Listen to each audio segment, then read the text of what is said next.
This is Heather Langenkamp from A Nightmare on Elm Street. Whatever you do, don't fall asleep. Listen to the Dave and Creech Show.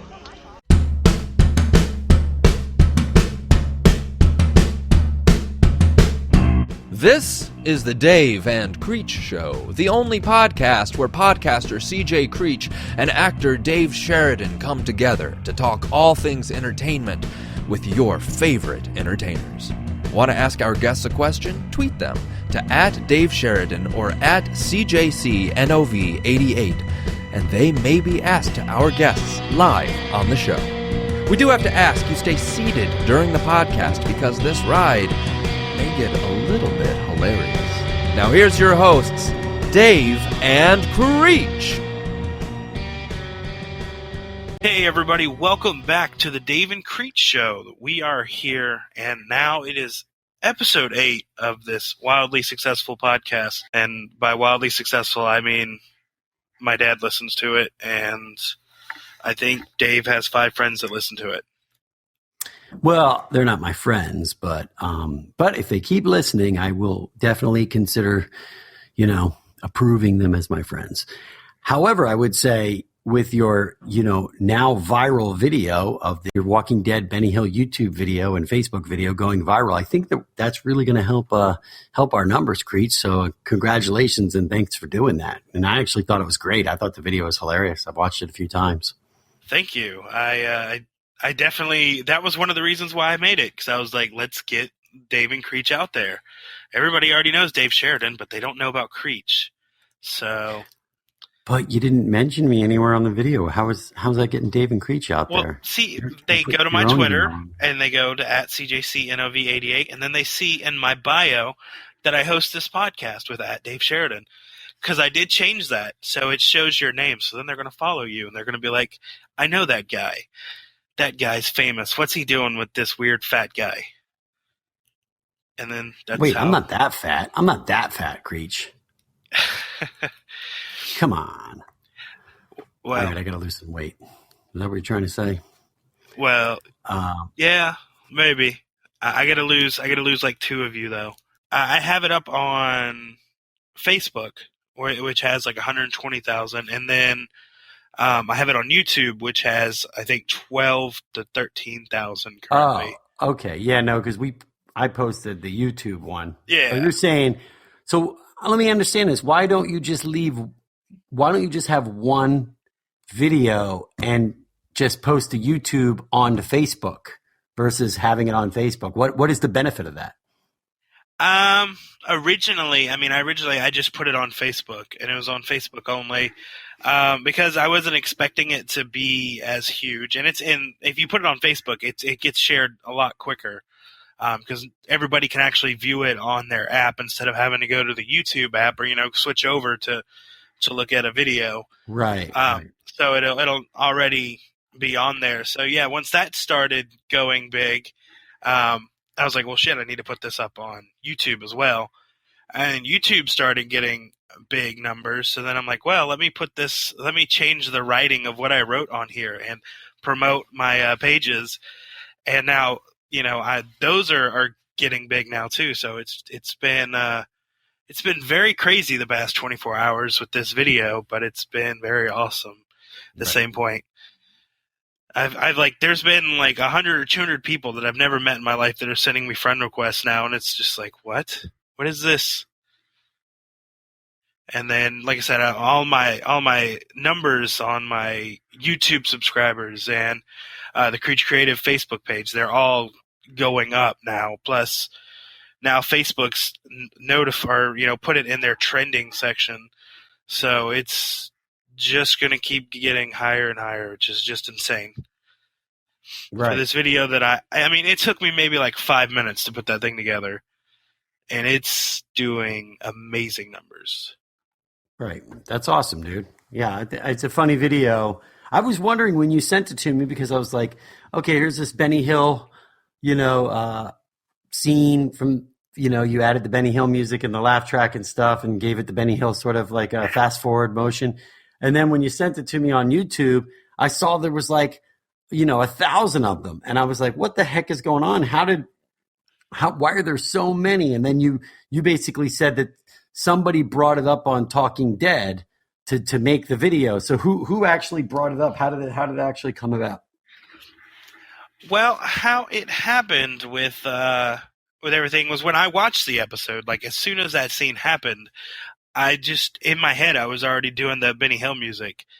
So I was like, I've got to do that. And then apparently in Talking Dead, Nathan Fillion and Austin Nichols, who plays Spencer in the show, were talking about it and said that was like perfect for a Benny Hill scene, and that somebody should put it to video. So I had already started working on mine. Somebody else beat me to uploading it. I'm actually the second person to upload a video. How do you know? Well, stop right there. How do you know you're the second person to upload the video? How do you know that? Is there a timestamp or something when you? Well, when I was uploading it, I was still monitoring to see what all, just to make sure that nobody else was up there, and then one had popped up before mine went through. And usually, yeah, it does have like a timestamp on it. But like the first video, which is also trending, it's not that great. I mean, because they did even less work than I did. Because all they did was they overlaid the music over the video. That's it. They didn't speed it up to be like a Benny Hill look or anything, huh? Not at all. I like the one though that took place from the actual. There was another one that sped up, but they didn't do the laugh track that you did, but they did the full, first fight and the second fight. And it just worked out that when Rick and Daryl popped their head up over when did you see that one? I did. I watched that one today, and that one, yeah, I agree. That one was pretty hilarious. Well, it worked out really well when they popped the head up, first of all, and it also the guy in the when Jesus is tied up in the ropes is pretty funny, Yeah. That one was good. And that one actually hasn't got that many views. It only had when I watched it, only had like 400 views. Yeah, and it's not a copy. Someone didn't copy. That is the original one. Only has 400 views. Yep. Well, that's a shame. Well, maybe we should send me the link or post that link too, so that somebody else gets some views too. I mean, you can't be. Don't be like stingy with it. Share the wealth. Put another one up and see what people, if they like that one. I see, because people that watch yours are still going to watch that one. Yeah. No, I agree. Yeah. I mean, I'm fine with where I'm at. If the views stop now, I'm completely fine with 120,000 views for one video. That's fine. If it keeps going higher, great. If it doesn't, his is good. So I'd much rather his get it than the other one that's trending with mine, because that one was just lazy. Yeah, exactly. I would say that when those guys probably said, oh, this would be a Benny Hill part, it is that part in the field where he's like, it makes no sense. What do you think Jesus's game plan was to even, jump around on the field? Do you think he was like, okay, if I can get these guys separated out of that truck again, I can get in the truck and just steal the truck again? Is that what his idea was, like by running around the field? Yeah, I think so. I think he was trying to kind of do like a follow the leader type thing, or or touch football. I don't know. Basically, yeah, I think he was trying to get them to come after him, and then him use his speed to get to the car and start it back up before they could get there. Yeah, it was a little ridiculous, even in real time, that for some reason the ropes on these zombies broke just when they were getting chased. Like it had no, like they were already like, to me, it's like, they could have broke away on those ropes at any other time. You know what I mean? So it's like, it just seemed a little, it wasn't like it showed the bumper fraying, they didn't have that moment of the bumper is fraying the that sort of like the rope fraying on the bumper metal a little bit. You know what I mean? Yeah. They just snapped. They literally just like snapped, like, let's just get right to it. Snap the old ropes. It wasn't like any kind of cliffhanger. So. Yeah. We'll talk about it in the wrap up, but yeah, this episode, it was good, but it was definitely a little bit far fetched, the entire episode. Yeah. Yeah, it was an interesting thing. And unfortunately, I don't watch Talking Dead.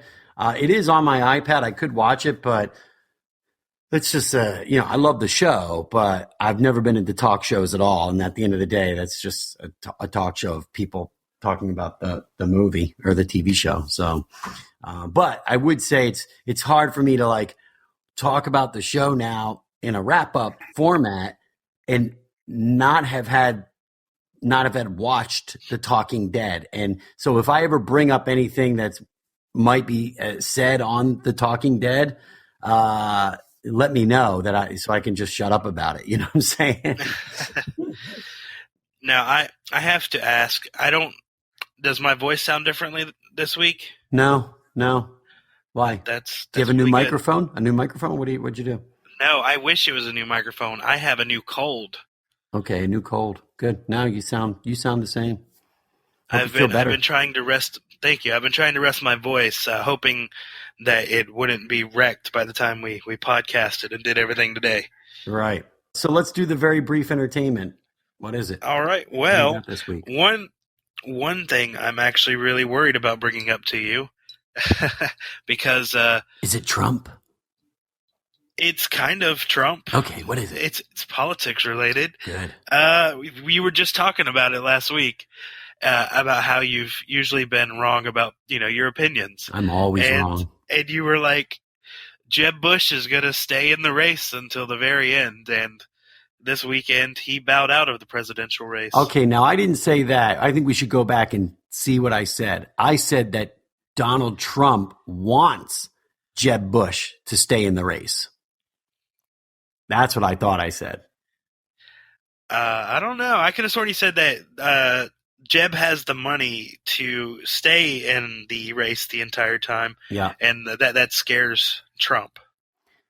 Yeah, I thought that Trump wants Jeb Bush to stay in the race so that those numbers don't go to Rubio and also then go to Cruz. But right now, Rubio is sort of the real threat because numbers are going to Rubio. And then when Cruz is out, numbers will go to Rubio because Trump has his 40%. He's not going to he really might not get any more. People that like Trump are already for Trump, and people that are against Trump are splitting their votes with all these other candidates. So I felt that Trump's game plan was to just keep attacking Jeb to make him sort of stay in the race, that he's viable for some reason because he's being talked about by Donald Trump. But maybe on the other hand, Trump wanted him out. I don't know. But I did think, look, he does have the money to stay in it. And, when these guys drop out of the race, they say they always announce that they're suspending their campaign for president. And the reason why is because they have all this super PAC money. They have all this contribution money, and that gets to stay in a bank account, just kind of like a college fund. You know what I mean? Like a 529 fund. As long as they use it for campaign financing, they get to keep the money. The moment that they're no longer running, so he can now use the additional, hundreds of millions of dollars that he has in this account. He can use it to run for president again somewhere down the future. So that was your thing. That doesn't count as entertainment. But it's entertainment to everybody that loves to hear you talk about politics. But the main entertainment this week is actually a rollover from last week. I guess you could say a to be continued from last week with Kanye West again. Oh, geez. Right. Now, why? What did we say about him last week? Just because he was claiming. Well, last week we were talking about his $35,000 clothing line. Clothing, and the fact that he was broke and he was hitting up Mark Zuckerberg and right.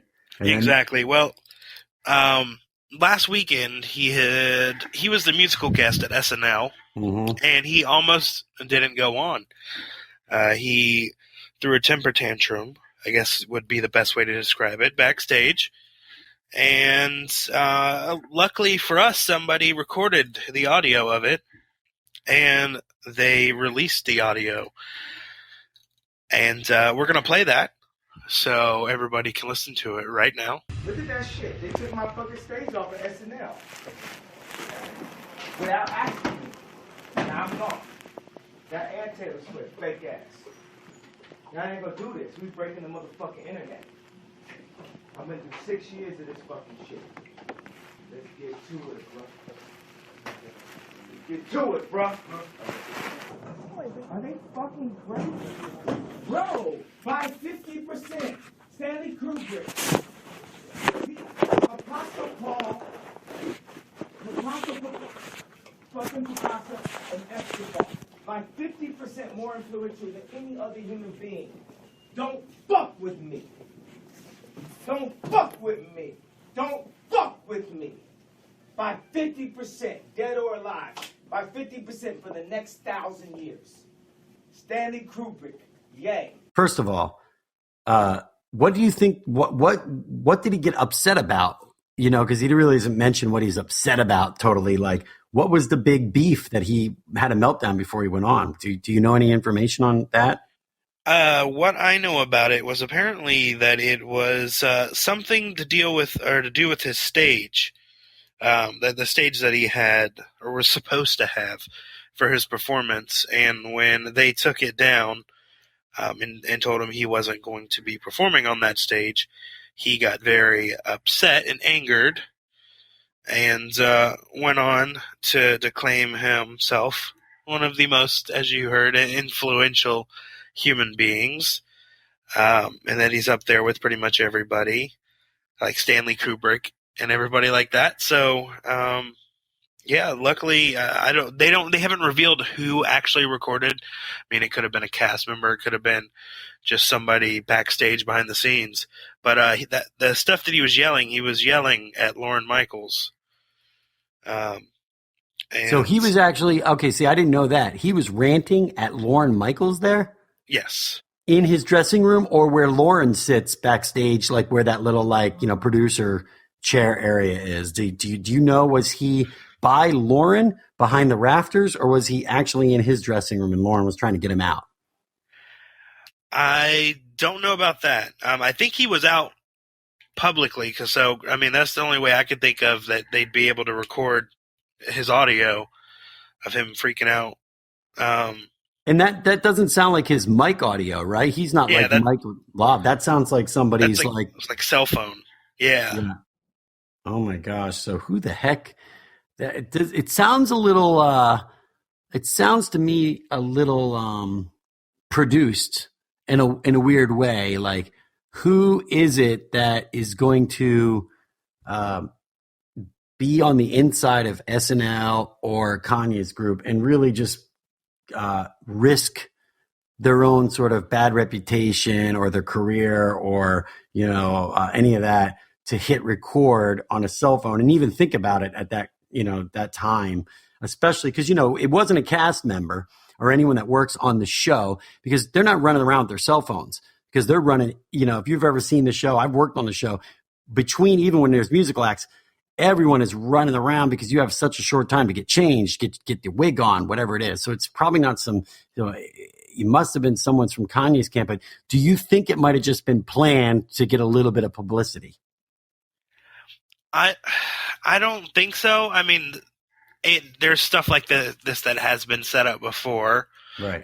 To promote stuff, and there's also been times where it's been a legitimate leak, like Christian Bale. Yeah, he went off on somebody. I believe it was on the set of Terminator Salvation. That's and right. Somebody recorded and leaked that, a crew member, and it got big. Yeah, well, that was the sound guy. The sound guy recorded that. That was legit sound from, you know what I'm saying? Like it was on set, so the sound guy just recorded it and let it go. And the weird thing was, you know, I don't know why anyone would mind any part of that context. If you're familiar with the Christian Bale thing, he was in total. He had every right to be saying what he said and being with his attitude. You know, that was for anyone to think that Christian Bale was out of line there, well, he was not. You know what I'm saying? Like, he's trying to perform, he's trying to act, and he's got this guy went in, and he's probably, and it's not, I think from my memory, he's already said something before of like, I told you not to be over there, I told you not to be in my sight line. There you are walking over there again. What the fuck? dude, blah, blah, blah. Anyway, so now you were going to move on to what I think you want to talk about. Somebody else had a very similar tape, right? Yes, a very other similar tape was released, much like with my famous YouTube video now. And it was by somebody who fans have been petitioning to host Saturday Night Live, Deadpool. And the odd thing about that is they don't want Ryan Reynolds. Right. They've clearly stated that. They want Deadpool to host. They want Deadpool to host. Now, let's be clear. They want Deadpool to host in that Deadpool outfit the entire time, right? Yes, they want Deadpool. They don't want Ryan Reynolds. They want. Well, no, but there's also what'd you say the guy's name was? Wade Winston. Wade Wilson. Wade Wilson. They don't want Wade Wilson either, right? They want Deadpool. They want Deadpool in the outfit, which obviously he wouldn't have the CG eyes either. Oh, why? There were CGIs in the movie? Yes. Oh, see, I was talking about that, how like they would make expressions with the eyes and stuff, like with the mask. When I said Deadpool was going to be a complete bomb, and it's gone on to now, I think it's like at 250 million or something. It's like beyond. It's crazy. So really quick, Deadpool had a little range. Let me ask you a question. Back it up. Is Ryan Reynolds, is he set to host Saturday Night Live anytime soon, or did he just host it? What's going on there? He's not. So he's not even scheduled to host. Exactly. Not at all. Motherfucker. Yeah, I personally think that if Deadpool hosted SNL, and I haven't, by the way, I didn't see the movie yet, but I do plan on seeing it. I was going to go today, because today, where I live on Tuesdays, they have $5 movie. It's $5. So that's a good deal. And I was going to try to go, but then we had to do the interview with Chris, and I just didn't get a chance, because I also have a not Super Cuts. It's called Great Clips. I got a coupon at Great Clips for like $6. So I wanted to go get a haircut at Great Clips and go see Deadpool. And the whole thing was going to cost me about $11, both a haircut and a Deadpool screening, but of course I probably would have spent money on some, what do you like to eat when you're at the movie theater, dude? Like, you got your particular candy or popcorn or something? No, not really. I really don't like theater food. I guess if I had to pick anything, it'd be nachos. I mean, I'm kind of, I worked at a theater for a long time. Wait a second. You worked at a theater and you're going to go near the freaking nachos? You know what? Come on, dude. That's weird. Like, I wouldn't go near those freaking nachos, and I didn't work at a theater. But you worked at the theater, and you know what goes down. The nachos are sealed, whereas the popcorn is not. Okay, I didn't know the nachos were sealed. They were just like tortillas sitting in a big heat, like a little under a heat lamp. No, like they put basically they're prepackaged bags of nachos that they put in the heater thing until you buy them. And then they give you a prepackaged cheese. Fascinating. Yeah. Fascinating stuff. Yeah, very fascinating, right? Mine is Junior Mints. I like the Junior Mints. Those are mine. All right. Hey, man. To each his own. I used to like Butterfingers, but now I don't know. I haven't really been in like eating candy a lot. I like Nerds Ropes, but they don't carry those at theaters anymore. Well, that's pretty extreme. Yeah, you're getting into like 50 Shades of Black territory with the Nerds Ropes. I mean, I don't know what you're talking about there. Nerds Ropes, I mean, I hate to – actually, I don't even hate to promote them, but Nerds Rope is like my favorite candy. I'm sorry. It's just like the greatest thing ever. It's just nerds that are stretched out on taffy, but it's just they taste amazing together. I wonder, two great tastes. That's got to be some klutzy fuck up in the Willy Wonka candy factory, because I think nerds are Willy Wonka, and so is Laffy Taffy. So it's like you're saying that like somewhere down some guy like screwed up the machinery, and this thing, the taffy, the nerds spilled onto the taffy, and they're like, "What do we do with this? We've got over 12,000 pounds." And the guy's like, "I'll tell you what we'll do with it. You just invented Nerds Ropes, motherfucker. Get that out there right now. Limited supply." Exactly, and they're amazing, and they're about the size and length of a Slim Jim. Yeah, but they're completely amazing, and they're probably going to give me diabetes one day, but it'll be worth it in the end. Okay, well, here, really quick, play the Deadpool. Go ahead and play the Deadpool version of Kanye's rant. Listen up, Lord Michaels. SNL took my fucking Life of Pablo out without asking. Now come. That and Rick Taylor, fake ass. I'm gonna break the motherfucking internet. fucking 7 years since X-Men Origins. Fuck this shit. I think the biggest rated R movie of all time. Are they fucking crazy? I'm 50% more influential than MC Hammer, Apostle Judas Iscariot, the Kia Sorrento, 10% more influential than Barbara Bush, the Muppets, Bob Newhart, 60% more influential than the iPhone 5, Shredded Cheese, and Dr. Ruth, 7% less influential than the Urban Dictionary. Don't fuck with me. Don't fuck with me. Dead or alive, 3% more than Wolverine. Yeah.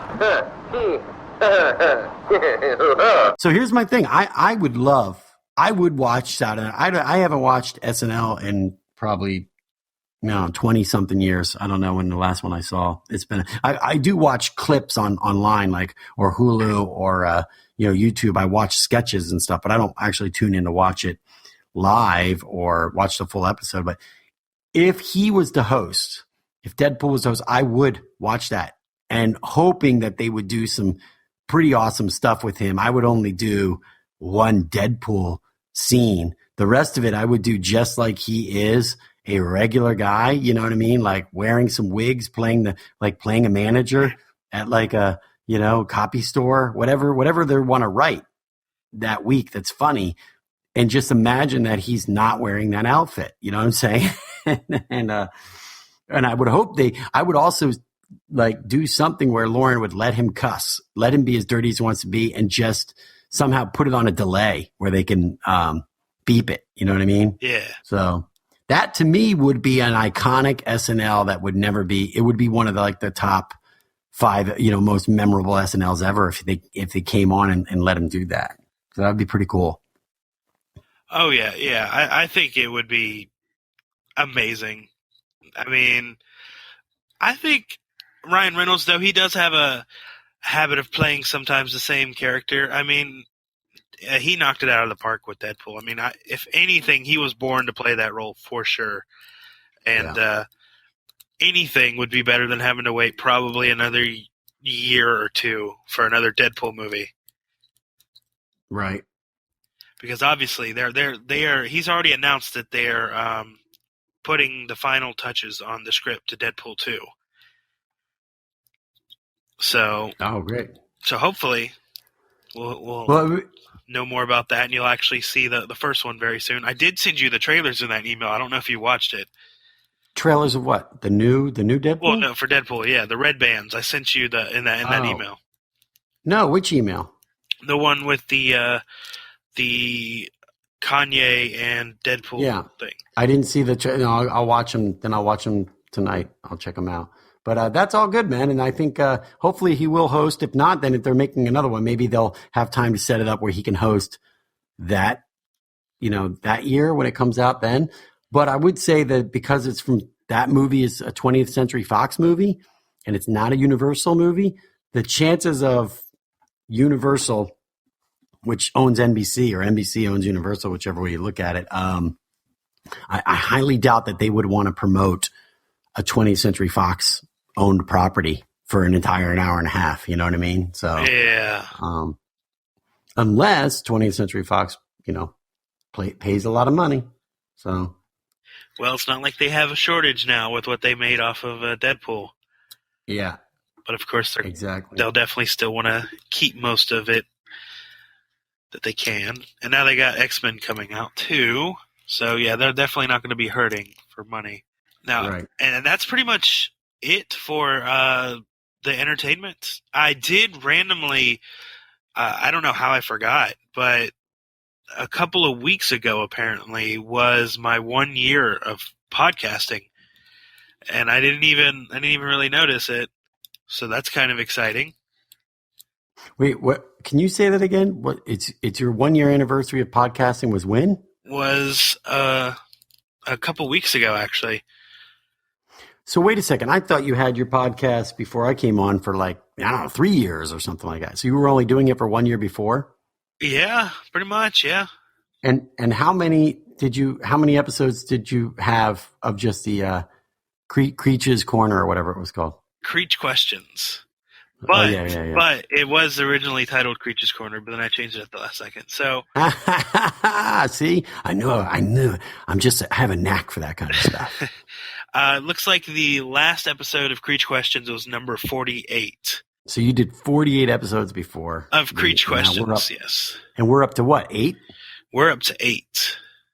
Right. So we're almost, I don't know what you want to say. We're close. We're 1/6 of the way to where you were before. So yes. And we did 6 times this amount. And as a random fact, you were a guest on episode 14 of Creech Questions. Oh, you see, I didn't know that either. I didn't know that that it was relatively early in your stage of me even being a guest. I would have never signed on to be a guest on your. Well, see, the guest before you was Sonequa Martin Green, who was Sasha on The Walking Dead. So there you go. You followed her on 14. I'm in good territory. Yeah, that's good. I didn't know that. And then, that's great. And then Jordan Woods Robinson, Eric, was right after you. Right. This week we got a chance to interview a really funny actress. She just blew me away in the 50 Shades of Black, which I'm also in. But I would say that was the moment I discovered this actress because I didn't see her anything else before. But then I went online and looked at more stuff that she's done, and she's super talented.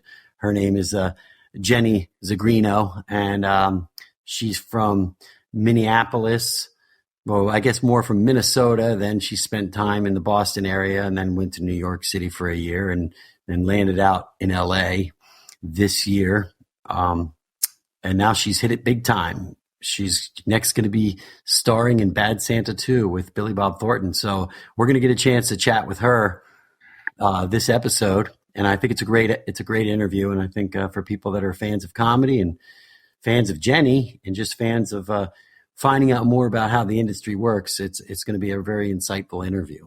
Hello, Jenny. Hi. How are you? Great. Where are you calling from? The moon? Where are you at? I'm calling from Canada. Oh, you're up in Canada still? Yep. So we're costing you some money on your plan, aren't we? This is not cheap. I changed my plan. Don't worry about it. I'm super cheap. I'm frugal. Creech knows that. So when I go to different countries, I just turn off the cell stuff, and I'm just always on Wi-Fi, and I'm always dipping into I'm kind of limited to staying in places that are Wi-Fi. So people are like, let's go out, let's go. And I'm thinking, I gotta stay here in the lobby because I got stuff my phone's only Wi-Fi in this country. I think I'm on Wi-Fi. I don't know. How do you tell if you're on Wi-Fi? I just got an iPhone. So it's well, you turn off. You would go on that cell. I don't. I think if you just flip up, there's a little flip up from the bottom, and it has the Wi-Fi symbol, the Bluetooth symbol, and then your cell symbol or something like that. And you can turn one off. But if you have a cell plan, you're up there doing stand-up comedy, right? No, I'm up here shooting Bad Santa 2.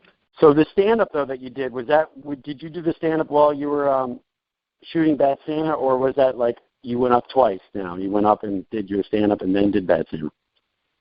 Yeah, no, actually tonight I'm going to go after this and go do some stand-up.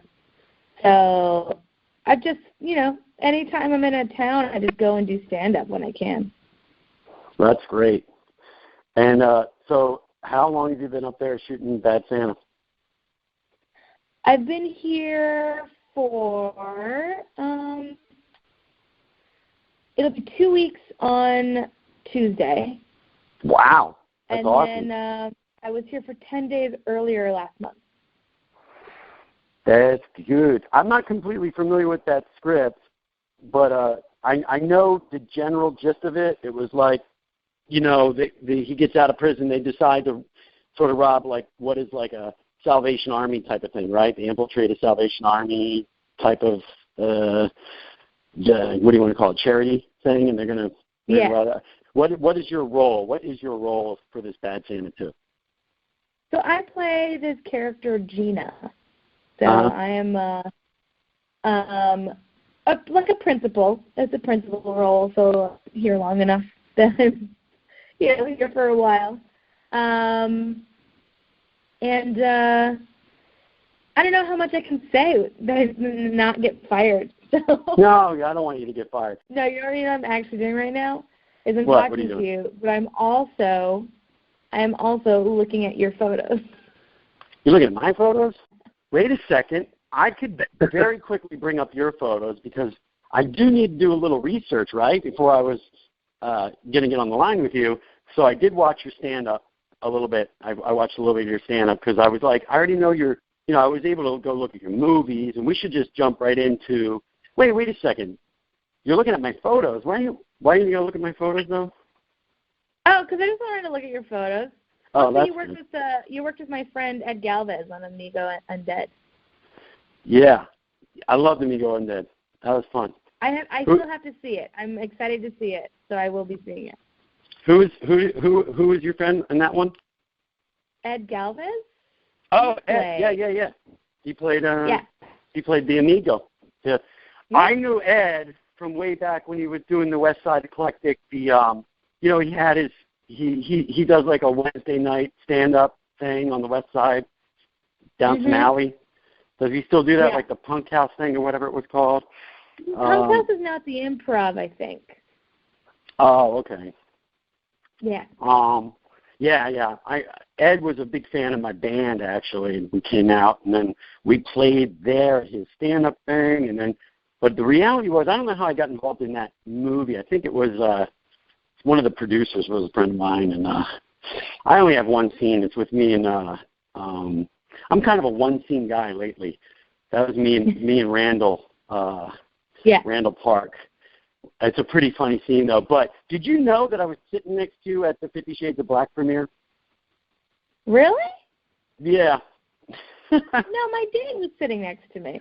No, well, I wasn't like next to you. Yeah, I wasn't drooling on you. No, I was in the aisle to the right. You guys were on the left, near the aisle edge or whatever. You know what I mean? But if you went towards the remainder of that aisle towards the right, I was down that way.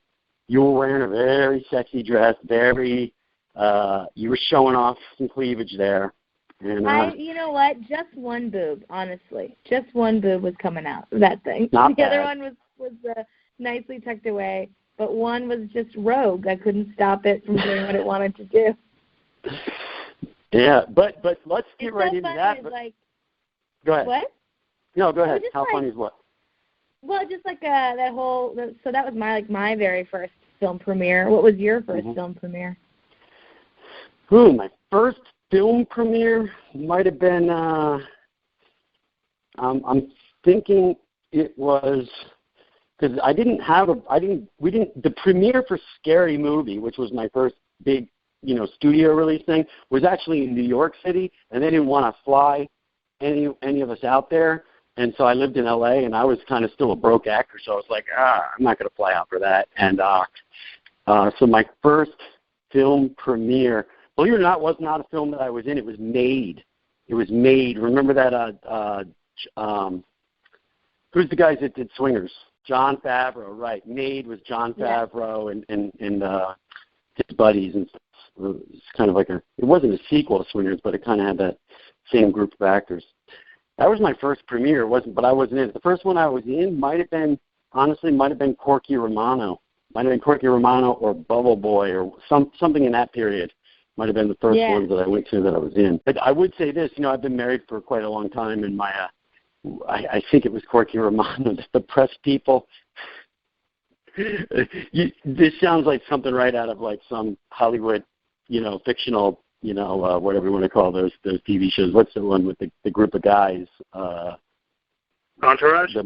This sounds like something out of Entourage. It's like I'm going down the thing with my wife on my hand, right?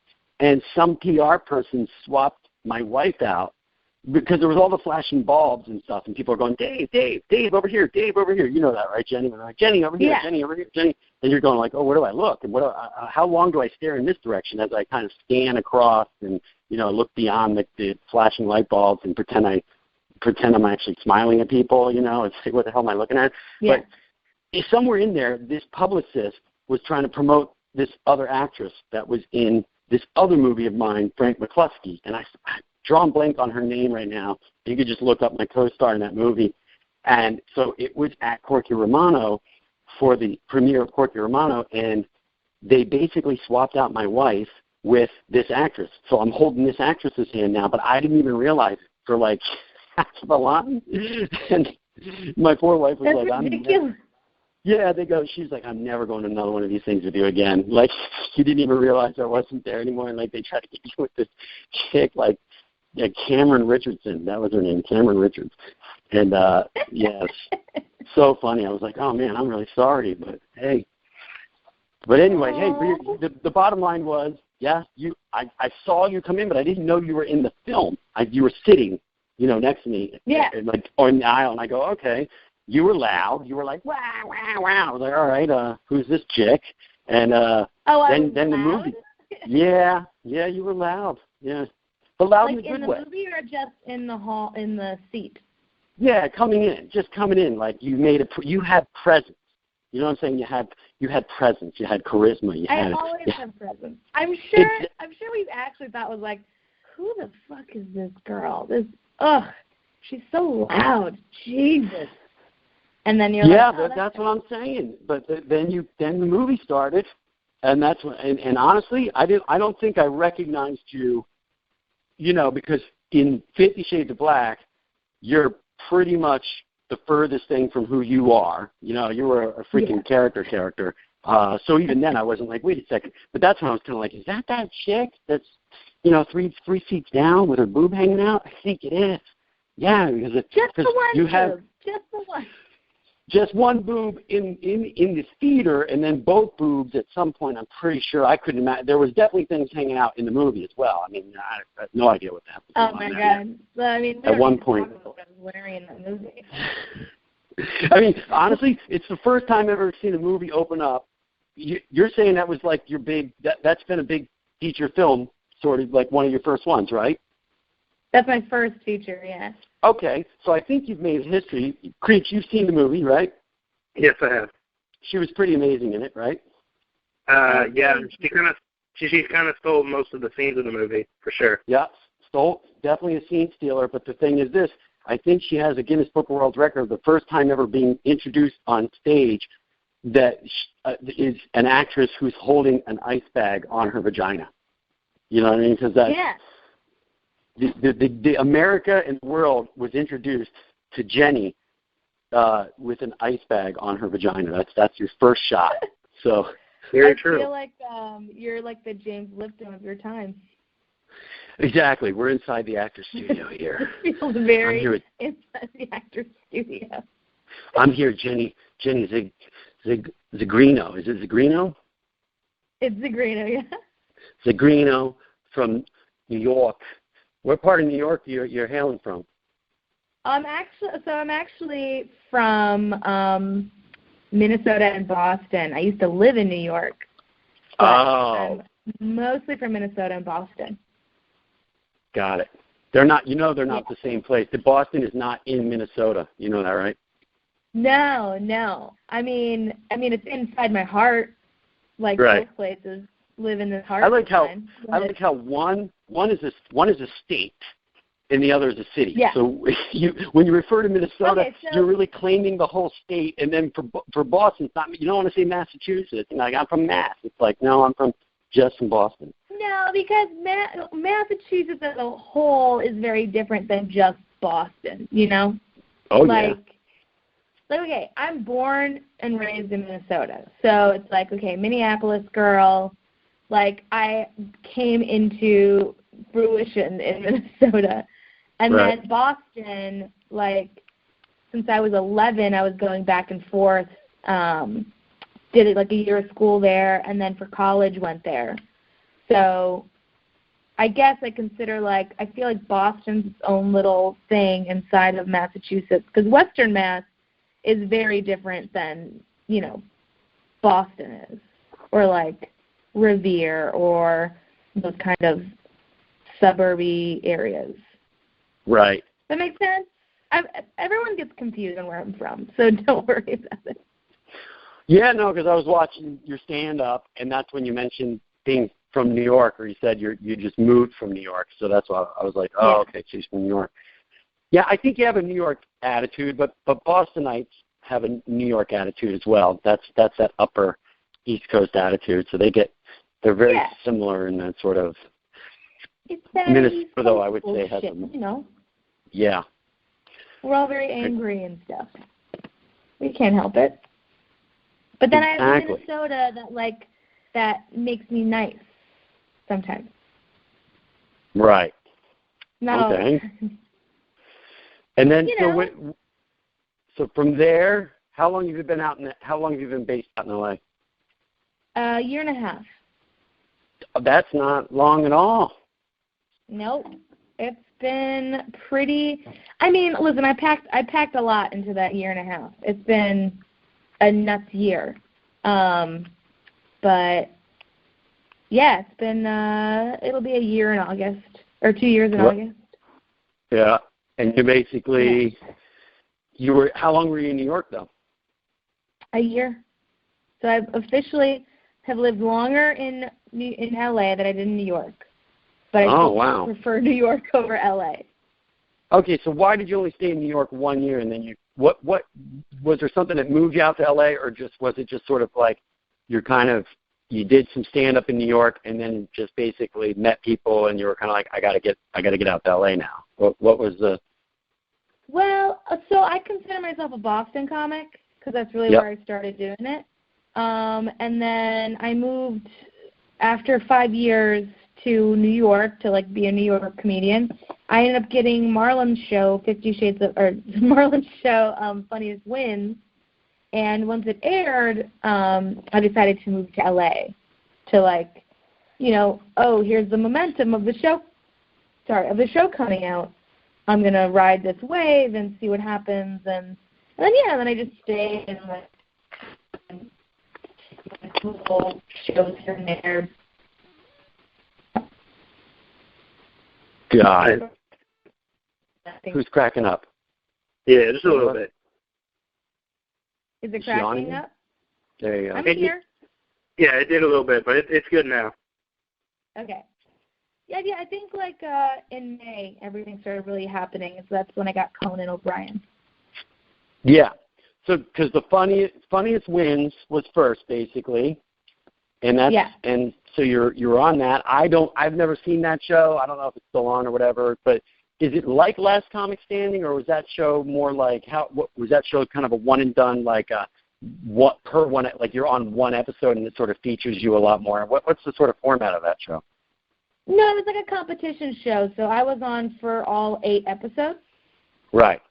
And then I ended up being the runner-up. So Sydney, who's in the movie, Sydney Castillo, he won it, but I ended up being second. I got second on it.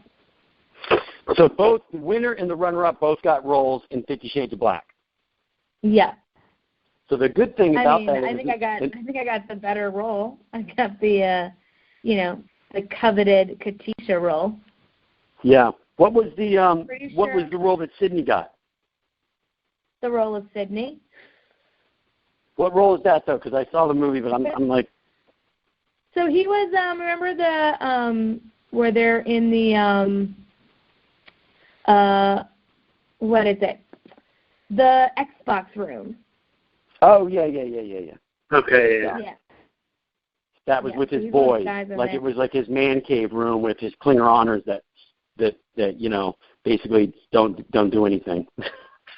Yeah. His crew. That's funny. That was a funny scene. So that was them, and then was doing the road, and then just started living the dream. And that's just not that hard, guys. No, that's the worst part. Is you're going to make it seem so easy, right? It's sort of like, I don't know, I just moved out. I had that show, and then I got 3 movies, and it wasn't hard. You know what it is? Here's the thing. So are you just you're just straight up actor? Did you do stand up or improv or anything like that? Second City in Chicago. So yeah, theater improv crap. Yeah. But I've never done any stand up, but Marlon keeps asking me to do stand up or telling me to do stand up because, I'm at that age now and I've got the kids and the wife and I've got that material crap that people are like, oh, that's good material. That's that kind of stand-up material stuff. but he's just basically with my credits. Then I can, I can book myself into rooms with my credits and stuff. So I probably should start doing it. There's that one aspect that doesn't work for stand-up comedians, and that's being lazy. That lazy part that kills me. There's that flaky, lazy aspect that makes me an actor and not the stand-up comedian, because stand-up comedians have to work. They have to work their ass off. They got to develop their material. Like, you're out there, you're constantly, doing your material, doing your act. And I will say I've definitely been lazy as of recently. I've been a little lazy. So going back to 50 Shades of Black, did you have to audition for that role, or did Marlon and Rick just call you up and go, we got the perfect role for you? No, I auditioned. I had 3 auditions. Auditions. 3 auditions. I spent hundreds of dollars in the wardrobe for my audition. Ooh. What about the hair? Did you go in with some sort of hair like that, or what? Yeah, I bought $100 extensions. Okay, you bought the $100 extensions on the first audition, or once it got serious, you're like, okay, now I'm going to take it up a notch. Like, was there a transition of the character as you were going through these 3 auditions? Yeah, you know what? Marlon helped a lot, because I think they really liked me and wanted me for the role. I just was unfocused on where it was. Like, I became very like Miley Cyrus, New York Ratchet, and they were looking for Atlanta Ratchet. So they helped kind of guide me to where I should have gone with the character, and then that, changed the wardrobe, it changed how she talked. So that was very helpful. But I still I still did my audition, and I'm lucky in that they love, comedy and improv. So half those lines that they gave me on the audition, I just ad-libbed an extra, 2 minutes of stuff on top of it that was funny. I twerked on a wall during my audition. The worst part is like they tape all that stuff too, so someday, okay, that twerking thing didn't quite, like you're like, yeah, that was in the audition, but that's out there, man. Like that's eventually, when you're in the big like David R. Kelly movie and stuff like that. Next thing you know, you're twerking on a wall in an audition. It's going to be on YouTube. 100%. And it's okay. It's okay. I feel like right now, I've having 2 movies come out in a year. It's pretty exciting. And it's all because I twerked on a wall, Absolutely. I can trace all my success to that moment when I was like, Jenny, put your butt on this wall and get it moving. And I did. Yeah, and I would say this. First of all, they already knew you from the show that he was on, that you placed second place. Not first, but someday you can go back. But you never know. The second one is always the most successful. Can we talk about that? Amy Schumer did place first in Last Comic Standing.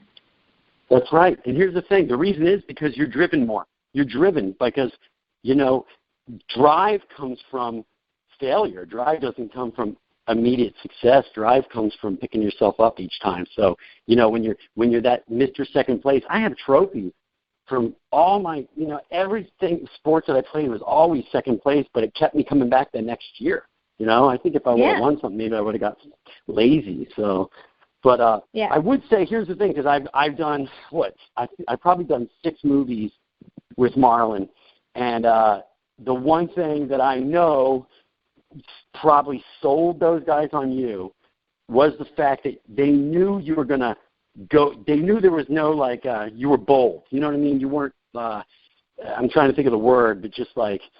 Your shit be crazy. You know what I'm saying? You're gonna put it out there, and you did in the movie. You gave them what they needed. You know what I'm saying? You went for it in the scenes, and you were a scene stealer, which is great. And that's the one thing I love about Marlon and working with the Wayans is they let people come in and steal scenes. You know what I'm saying? There's a lot of other comedians out there that will, I just want you to be a supporter here, but I've got to be the funniest thing in the scene. But they love people to come out and just bring it and be willing to put it out there. Yeah. Like the scene, your scene with Afion, that scene with Afion on the couch. et cetera, et cetera. That there's a lot of chicks that probably would be a little timid on that scene versus let's fucking take this thing to the limit, you know? Yeah. You know what? I feel like what I love about working with them is, Marlon is very nice, and I learned so much from watching him, and he's so ready to, like, teach you, and he knows funny in and out. So it's great. It's, like, always just so much like a learning experience to work with him. And they do, like, they find talent, and they foster it, which I love. So let me ask you a question. Going back to the beginnings, the origins of Jenny, since America's this is your year where people are going to go, you know, especially I think Bad Santa 2 is going to be big. That's a cult hit film, so I think it's going to have a good, you know, there's going to be a lot of people that are going to, there's going to be eyeballs on that. And this film, 50 Shades of Black, is going to have, by the way, this film is going to be seen by a lot of people, 50 Shades of Black. It hasn't done gangbusters in the box office. Certainly, I'm sure there's certain financial people that are disappointed in the amount of money that it's earned in the box office.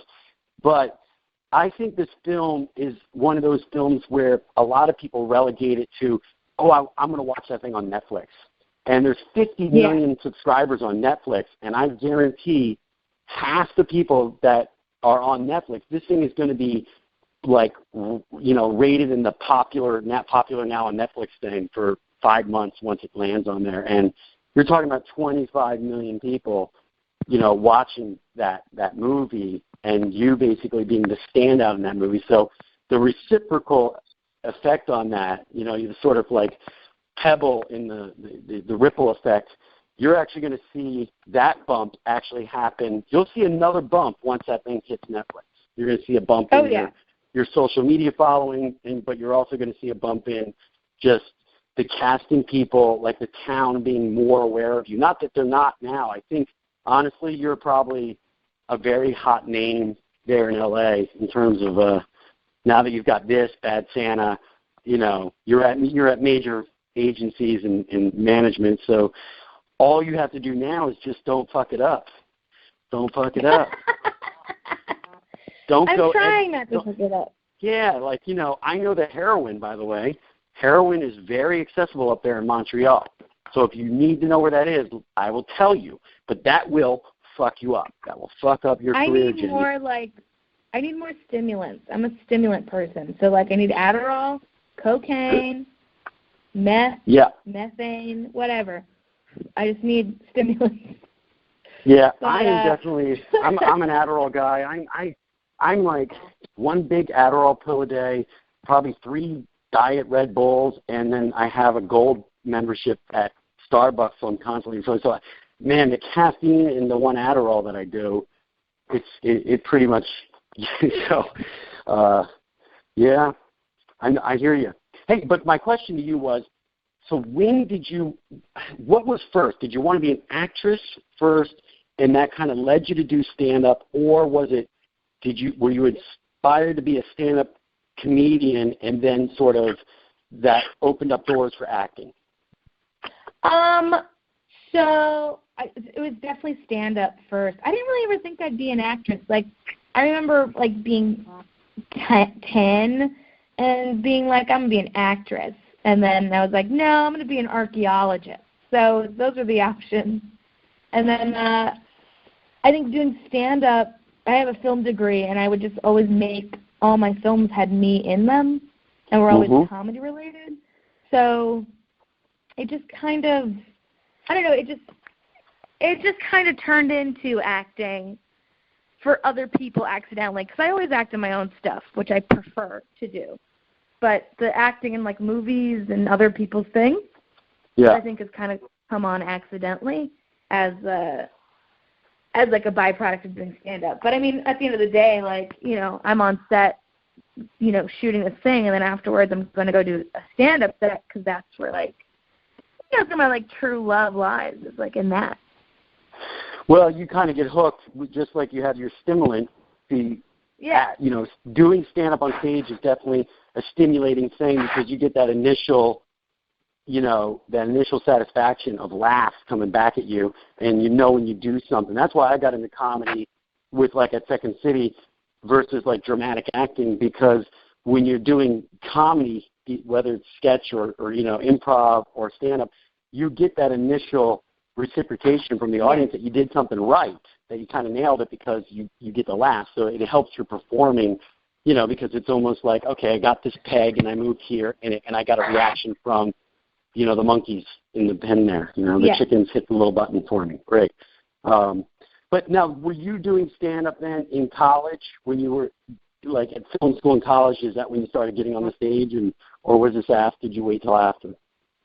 I did it when I was 16 for a little bit, and then I stopped, and then I picked it up again in college. So, 21. Where did you go to college?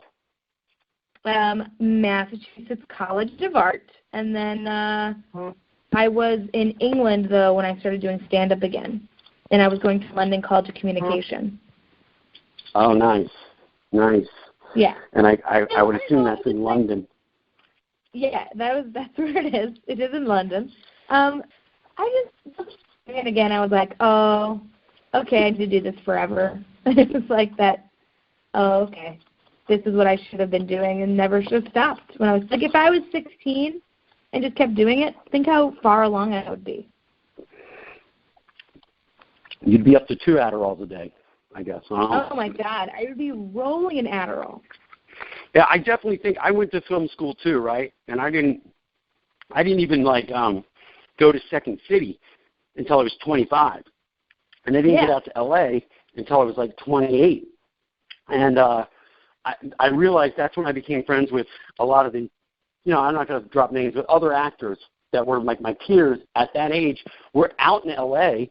right after high school. You know what I'm saying? Or like they were 16 or 17 when their parents let them kind of like, okay, you can go out there and start trying to do your thing. And I'm like, God damn, they had like a 10-year sort of advantage on me,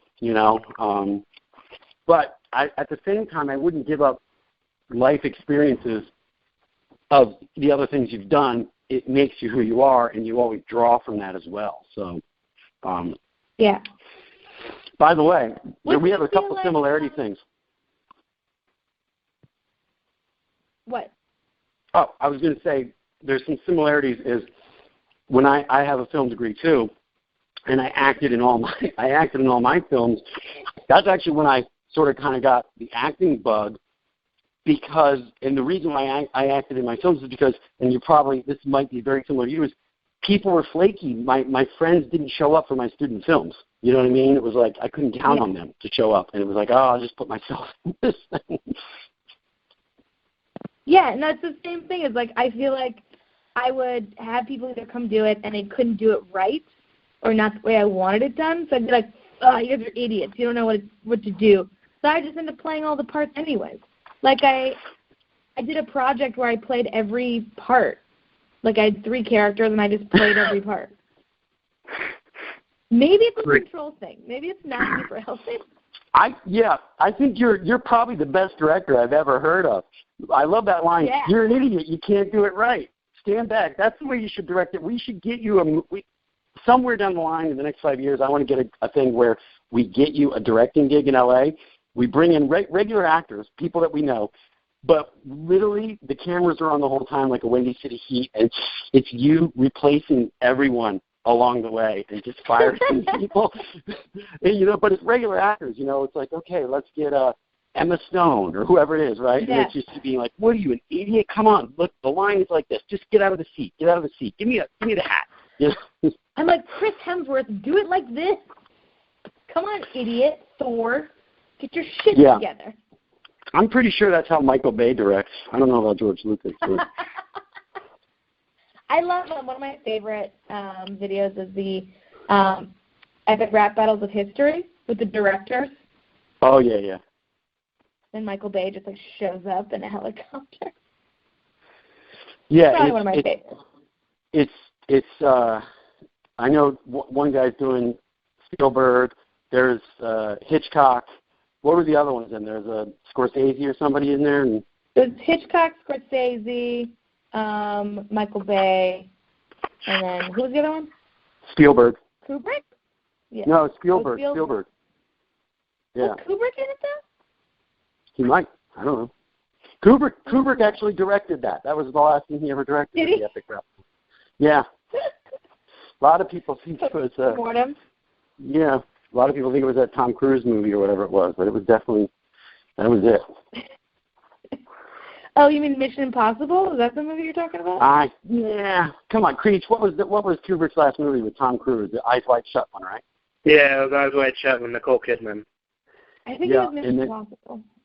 It might have been Mission Impossible. He ghost directed that one, literally as a ghost, because he was already dead. But he was. But I think Scientology. Scientology killed him after. If you work with Tom Cruise, and they were probably afraid that it was going to make him mad, because wasn't there some sort of Scientology aspect to that Eyes Wide Shut thing or something? I don't know. Maybe. I mean, listen, I didn't understand the movie. You didn't understand the movie because you're not in Scientology. That's why. Are you part of them? Me? Yeah, they pay me. They pay me to talk crap about Scientology because that way they want crappy actors to talk crap about them, and it makes them look better. Does that make any sense? Like if reverse psychology. Exactly. It's sort of like people like if they look down at me, and therefore if I'm talking bad about Scientology, then that makes Scientology look good. So. Exactly. They're like, oh, that guy doesn't know what he's talking about. Yeah. I'm going to be. Trump has me doing the same thing. I'm doing the same thing for Trump right now. Yeah. He's running on the anti-politician thing. His whole thing is, look at these boobs. They're all talking. They haven't done anything. So he has got nothing. He doesn't need anything to back that up. He's literally running on the fact that they're it's almost like I saw a review of my movie The Walking Deceased actually on Netflix. Creech, did you see that review of the kid? He reviewed it from his kitchen. It's like it's the best review I ever got of a film, but the guy's standing in his kitchen with like these old cabinets behind him. And I was like, just wasn't for the old cabinets. But it's a YouTube review. I'll have to send you the link. But basically, the only reason he really liked my movie on Netflix was because most movies that you've never heard of on Netflix are so notoriously bad that my movie was good, only in that regard. What was your movie? The movie was a spoof of The Walking Dead called The Walking Deceased, and I play the sheriff character. Okay. And it's pretty funny, right? Creech, you liked it, right? Yes, it was pretty funny. It's on Netflix. I've never seen The Walking Dead. Oh, wow. Well, come on. What the drop. fuck is wrong with you? Yeah, exactly. I'm sorry. I've been out living and working and trying to write amazing, life-affirming stand-up. You guys can watch dead people shoot at each other. Plus, I already read the comic books, so go fuck yourself. See? Yeah, there you go. No, we're big fans of The Walking Dead. That's kind of a big part of the podcast because that's how I met Creech. I sort of joined myself into his podcast.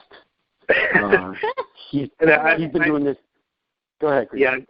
Yeah, I've been interviewing the actors for a while. I'm approved for press by AMC, so I've done interviews with pretty much most of the cast, and I interviewed Dave last March. And then he was like, let me join your podcast. And I was like, oh, sure. Why not? Because I want a podcast. I'm like, I want a podcast, man. Hey, but I love you. You're so lazy. You couldn't even, do your own podcast. You had to, hijack someone else's podcast. Exactly, yeah. But it's, I think it's going to work out good for me and Creech. We're like, this is it's almost like a little sitcom. It's almost like Perfect Strangers, stuff like that. One of those sitcoms, Yeah. It's like the guy that comes. It could have been worse. He could have gave his podcast to Gary Busey or somebody like that, right? Yeah. I mean, that could be mildly entertaining. Where you wouldn't understand what was going on, but you never know. Here, I'm going to follow your guys' podcast right now. I followed it.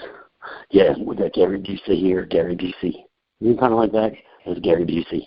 I have a Gary Busey story, I didn't know that. I might as well tell you my Gary Busey story now while she's taking a shit. And so I've got a few conventions with Gary Busey. He does the conventions, right? Yes. Was he at Days of the Dead? No, he wasn't. Because the guy that books Days of the Dead, the guy that actually runs it, Bill, Bill with the blonde hair, the spiky blonde hair, looks like somebody from the Sex Pistols. He looks like Johnny Rotten from the Sex Pistols. You know what I'm talking about? I believe so, yeah. That's his convention. He does that one, the Chicago one, right? So he books Gary Busey. He's the guy like, oh, he'll hang with Gary all weekend. And a lot of people think that Gary Busey's pretty nuts. Would you say that Gary Busey's nutty, right? Yeah. Quite a bit more than nutty. So I didn't realize this, although he told me this. So this is part of the story. So maybe I should just tell the story and then it'll all be revealed. Anyway, so we're staying at the hotel, and Gary is in the sort of gift shop, where they sell the sodas and muffins and stuff like that. It's like a little Starbucks kiosk gift shop thing at this hotel. And he had a little box, and he had some muffins, a banana, a coffee, and like a Diet Coke. He had too much, and he couldn't really balance it. And I held the elevator for him. And he gets in and he goes, thank you, buddy. And I don't even think he knew I was an actor. You know what I mean? He didn't know I was an actor. He didn't know I was at the convention, signing with him and stuff like that. And he basically then asked me, he was about to drop the apple was about to roll off of the Diet Coke. And he goes, can you grab those? Buddy? All right, thank you, buddy. And so I'm holding the Diet Coke and an apple. And he goes, just come on down. Carry it down to my room for me. Come on. And so we're walking down the hall, and he goes into his room, right? And I bring the apple and the soda. And I'm standing kind of like in his room, and he's putting the stuff down. He goes, oh, here, give me that stuff. Put it over there in the, he asked me to put the soda in the mini fridge, right, in the apple. And then he's like, oh, my back. And he starts to lie down in bed. And I didn't leave yet, right? I'm just kind of sitting there. And he goes, can you do me a favor? And I'm like, yeah. What do you need, buddy?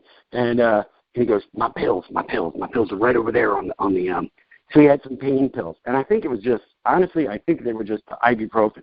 He's like, just ibuprofen. But I go and get the pills for Gary Busey. He's lying down in bed, right? The light, there might have been one light on. This is nighttime, it's like 9 o'clock at night. I just carried the stuff in, and I'm walking the pills over to him as he's like, kind of, bring them over here. My back, bring them over here. Now, right then and there, I had just nightmares in my head. You know what I'm saying? I'm like, what the hell is Gary Busey going to do to me? Is he going to, like, gotcha, you know what I mean, and just grab me and roll me into bed, right? Like, it's like a little granny from Little Red Riding Hood, and I'm just like, oh, shit, like, what is going to go on? But, he just took the pills, and, thank you so much, thank you. And that was it. And then he said, it's from my motorcycle accident. I got my hips, then I had a shattered hip in a motorcycle accident. And he said, he said, I got brain damage. He's like, he has brain damage from this motorcycle accident he had like in the 90s or in the 80s, late 80s or something, right? And he wasn't wearing a helmet. That's why they made like helmet laws in California. There used to be like no helmet laws. But Gary Busey just basically smashed his head open on the PCH, like in Malibu on a motorcycle. And now that's where all the brain damage comes from. And he's never been the same since. And I'm younger than him, so I didn't really remember that. But a lot of people go, oh, Gary Busey, he's so goofy, he's so whacked out. But I think everyone's forgotten that the guy had this terrible accident where he's almost killed, and he's got this brain damage. And so there's my Gary Busey story. And then I slowly made my way to the door. And then you ran out. Yeah, I walked down the hall being like, oh, my God, that was crazy. There was definitely, I could probably amp up the sort of Gary Busey-esque to it, but you had to imagine this guy being like, oh, my back. Oh, I got to lie down. And then he's like, can you do me a favor before you leave? Get my pills. I was just like, oh, shit. And I'm thinking they were like Oxycontin or something. They're just ibuprofen. So that's what made me think, like, why can't this guy get up and get ibuprofen, right? You know what I mean? It's just like, why is he making me come over to that bed? Like, this is Gary Busey. So he was like, all right, now tuck me in. Yeah, now you can read me back. Hold on, I can't see too good. Can you read me a little Goodnight Moon or whatever that's some kid's book? You gotta have a Gary Busey story before bedtime. Yeah, just halfway through good night noon. I just need a little bit. Where the wild things are. Look, have you ever seen me do Buddy Holly? Let's just watch a few minutes of it. I got it on my iPhone. Just bring it up. Just a little Gary Buddy Holly. Yeah, I almost won an award for that. That was my day. He starts crying. Oh no. You know, I feel like Where the Wild Things Are would be a good title for a Gary Busey biopic, though. Where the Wild Thing is, yeah. It's Where the Wild Thing is. Crazy? Like after the accident, did he go a little crazy? What was that? After the accident, like, did he go a little crazy after that?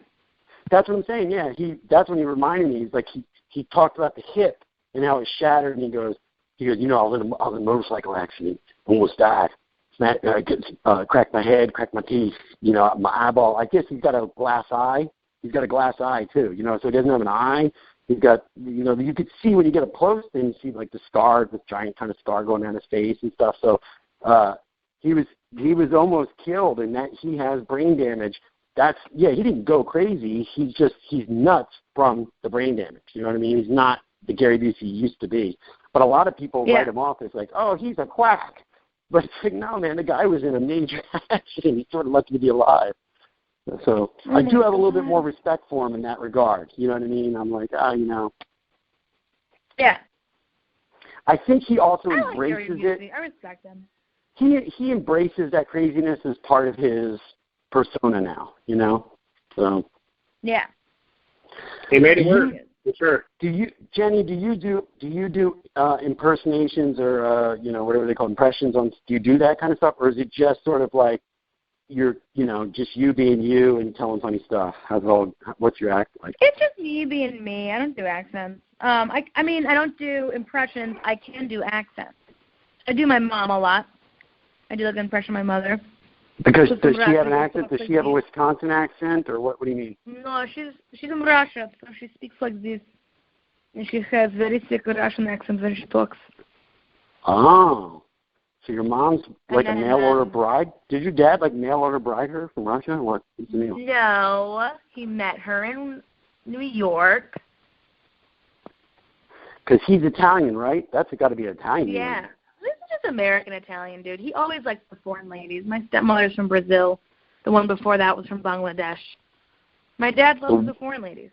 Wait a second. The one before that? The one before what? The one before the stepmom? So I have my mom who's Russian. Yeah. Stepmom who's Bangladesh, and then other stepmom who's from Brazil. I got it. So you've had two stepmoms. And you have that sister. I saw your stand-up. You had in the stand-up. You were talking about your sister being 8, and you're like, oh, that's Is that? Do you have one sister and that's it, or do you have a big family with all these stepmoms, or what's the situation? I have a sister who is a year older than me, who's 30, and then I have a brother who is 14 years older than me. Your brother's 14 years older than you. Yeah. Got it. And then he's half, my sister's whole, and then my little sister's half. Okay, so you're going to have to... It's a pretty big multicultural family.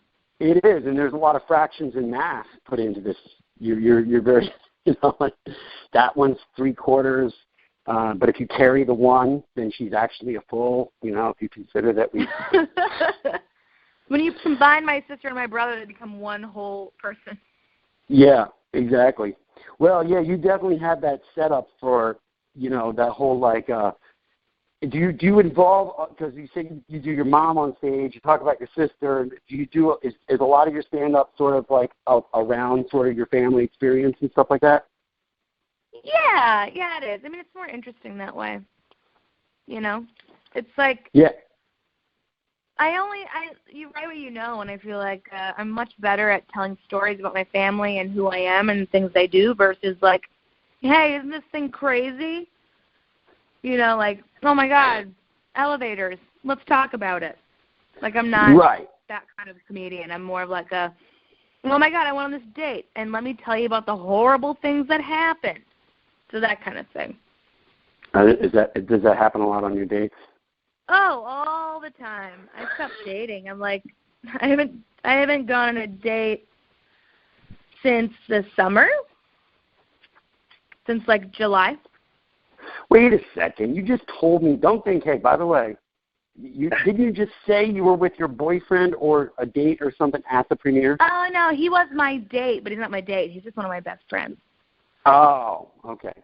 Now, is he was my gay? date, but he's not. Is he a gay my best date. friend? Is he a gay best friend? No.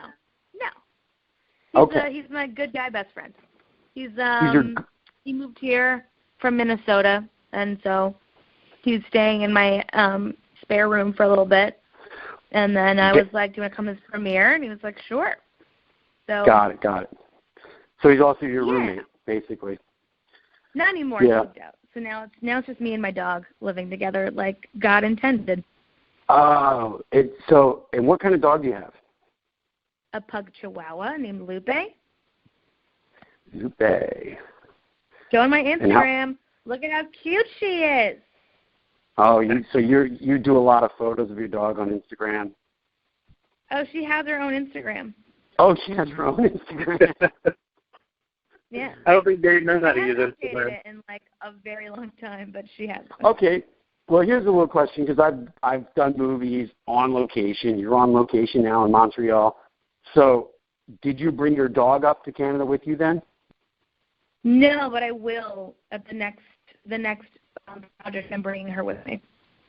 Got it. And did you look into what you might have to do that, to bring an animal to another country, et cetera, et cetera?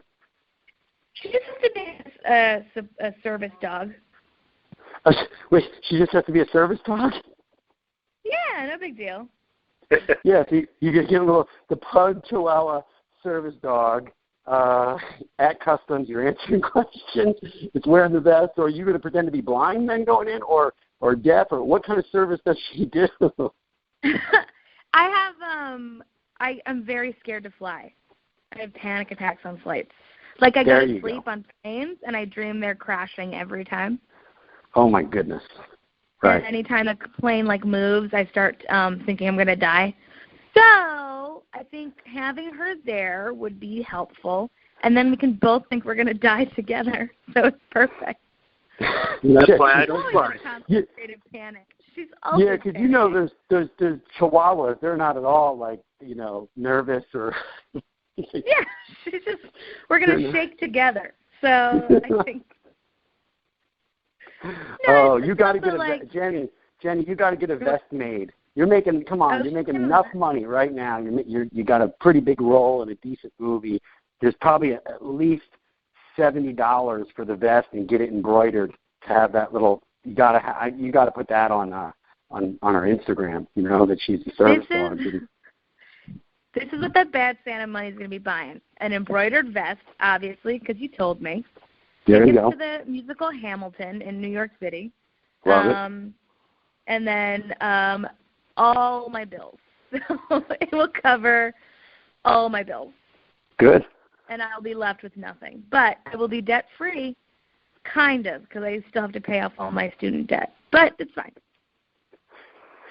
I think, I don't know if your managers or agents have talked to you about this, but that whole thing with your family, and that sort of your sort of upbringing and your sort of a sprawled out, extended family type of thing you have, and the fact you have a lot of material on it, clearly that sets you up well to maybe at least take meetings and to set up a TV show on something like that. Have they already approached you with anything like that?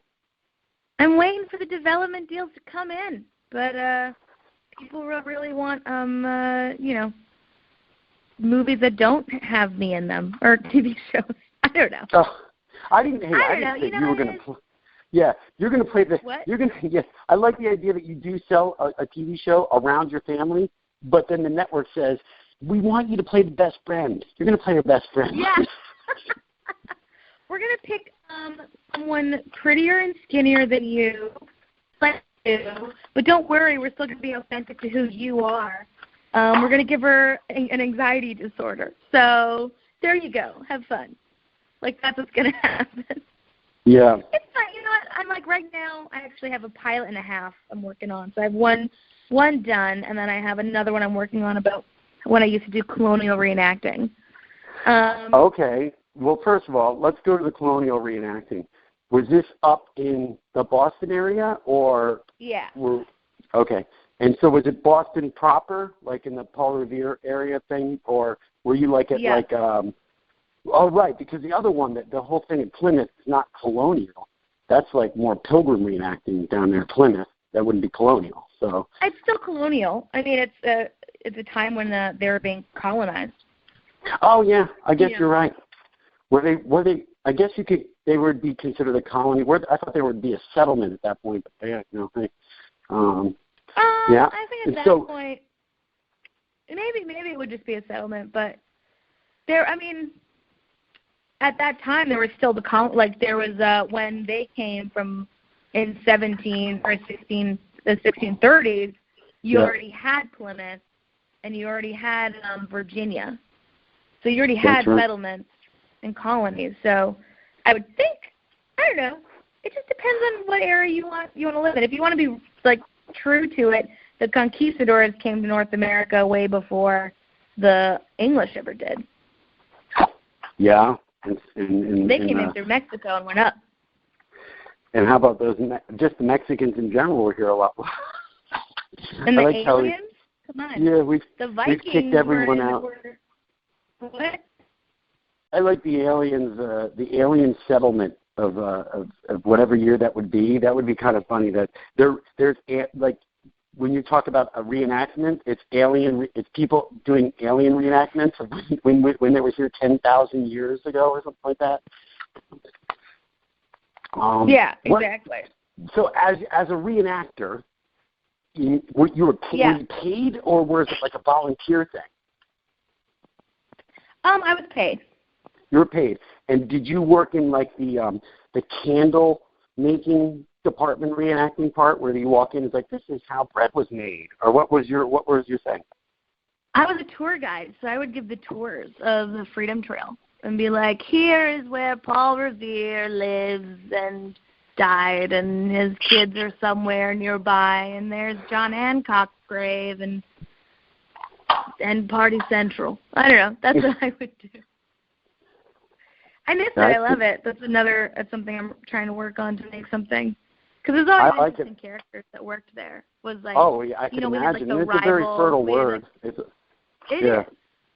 We had a rival group too. We were kind of like the mainstream colonial reenactors, and then you had like these rogue groups that would like come in every once in a while, and then we had like the duck boat people who are also our rivals. So it was just like all these. Well, let me ask you a question on that, because I went to Philadelphia this summer, and we went to me and my kids. We went to the Independence Hall, Liberty Bell, and there were some reenactors there. And that's why I asked if you got paid. And they were like bordering homeless. They were like, you could tell they were living in their car, but the guy just loved to be Ben Franklin. But he wasn't like officially employed by the city. It just felt like he was a little off his hinges. And so did you have any of that up in Boston where people were like, hey, this guy is like, he's just doing this on his own and he's not being paid and it's kind of a little sketchy, like was there characters like that up there? There were a couple weirdos that did that, but they didn't work for us. They just were like, but you could always tell their costumes were terrible, and they were just weird. And like one came up to me and like started like trying to put me into his tour, and I was like, get the fuck away from me, you weirdo. And was there ever somebody that was, when you were talking about the costume being off or whatever, was there that uptight person that would be like, you got your cell phone on your belt, like some guy, like something like, like, a lot of the kids would do that. A lot of the kids would be, I have spacers in my ears. They'd be like, that's not that's not historically accurate. Did no one had that in their ears? Oh, is that tattoos behind your ear? No one had tattoos back then. And I'd be like, wait, so you had spacers. What was the largest gauge you got up to on your ear spacers? I have 5/8, which is what I have now. So you still like it? What? You still have the spacers in now? You saying? Yeah. I think after this movie, I'm taking them out. Wow, I like it. That's kind of cool. I do too, but if I want to do like any kind of reenactments or like period pieces. Like I can't have them anymore.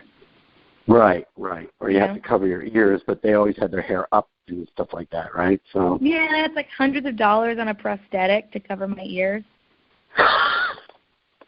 that could be your thing though. You're big enough where it's like you have your own prosthetics that you come with. Oh, don't worry, I've got what period am I going to be? Yeah, I have that prosthetic. So. I wonder if I could do that. If I could just come in and be like, these are my prosthetic ears. Deal with it. Or I never knew. You had them on the whole time, so you never tell anybody.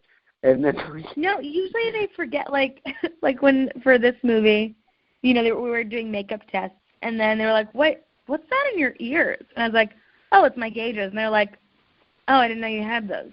And I was like, "Yeah, no one does." And they're like, "Huh? Well, we got to fix that." And I was like, "Oh, okay." I like the idea that it gets out on set that you've got prosthetic ears, and everyone thinks you're like handicapped. You know what I mean? They all think you're disabled. It's like they give you like a parking spot, and the whole there's something much closer. Like, oh, we're going to get your trailer right up next to set. Yeah, oh, she's disabled. She's got prosthetic ears. So do I talk to her louder? What do I do? No, don't worry. Don't. She's trying to be normal. She's trying to be normal. Yeah, just be normal. Just keep it together. And then, so really quick, so you like to write. Have you written feature films too, or these are you have one sitcom and a half sitcom? I had a feature I wrote years ago, but I'm trying to write a couple more features. Keeping them like low budget so they'll actually get made because it's so hard to get anything made these days. Yeah, exactly. Just low budget, big stars. That's all I'm able to sell. Low budget, big stars. So I think I'll just give like Brad Pitt a call and see what he's doing, what his schedule is. Yeah. Maybe I don't know. Maybe Billy Bob will be in my next movie, where he just plays my dad, and it takes place in one room, and that's it. I like it. I like it a lot. Yeah, right? and since you have that history sort of thing to it, add something like that in so that where, somebody big like Brad Pitt, you're like, this is a little known fact about this small film is about John Hancock, but about a side that nobody knew. You know what I mean? And so then you can write something small in that regard. We couldn't afford costumes, so just show up in like a frilly shirt if you could. Yeah, no, I don't want you to look like Adam Ant. What? Adam Ant, the music guy. He wears those silly shirts. Like, could you just dress in a pirate shirt like Adam Ant, please? Thank you. I gotta head out though. I gotta get to my show. Yes. So, by the way, so let's plug February. I saw on your thing that you're going to be playing in LA on February 24th, right? Yeah. I'll be at the Laugh Factory. Okay, Laugh Factory, February 24th. We'll post that too. When we post with this interview, we'll post that and try to promote that and get that out there. People, if you haven't seen Jenny in 50 Shades of Black, go out and see her and say that you were there when she became world freaking famous. You're going to blow up, and congratulations on your Bad Santa 2. So I really appreciate you coming on here. I'm glad we're friends now.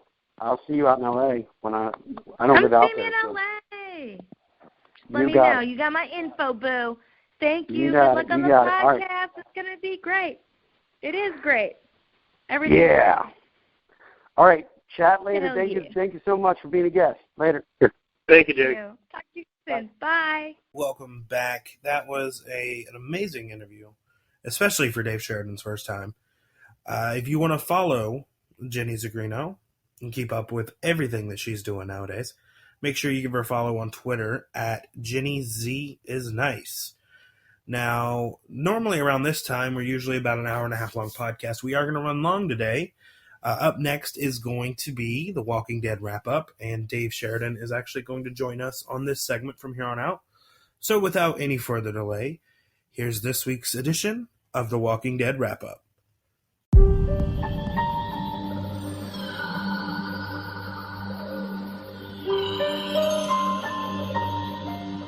This is all connected. up. And now 3 of us are gone. Why'd you bring us here?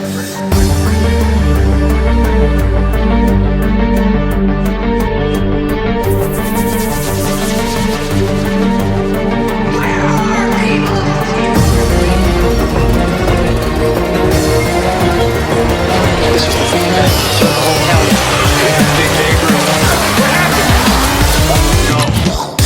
Dave, this is Alyssa, and Alyssa, this is Dave. What's up, Alyssa? Laugh out loud. LOL. Not much. How are you? I'm doing well. You sent me. All right. I think you sent me a message saying I don't think we've ever spoken beyond LOL. Yeah. I was like, and then I listened to the podcast after I sent that, and I was like, oh, okay, that's what he meant. He's hopping on for the wrap-up. Sweet. Right. Yeah. Yeah. So since I'm the third wheel on this situation, I'm going to let you guys lead how you normally do it, and I'll just hop in if I have a. Exactly. Now here's the thing, Dave. Me and her are very well versed in everything Walking Dead. So that's comics and the show. Right. So sometimes we occasionally drop spoilers on what happens in the comics that may or may not eventually happen in the show. So one thing, you may want to read up on what happens in the comics. So it's not as much of a shock. No, I mean not read the comic. I mean just like go to Wikipedia or something and read like a synopsis. Okay. Yeah. Yeah, because I don't know if I want to, you know what I'm saying? Like I've known the comics were there. My brother reads them, but I purposely have stayed away because I enjoy the show so much that I just felt like, well, that's kind of like going to open up Pandora's box of, if I love this pizza, why am I going to heat up some lasagna as well, So. Well, my reasoning for that would be just because it would be more food.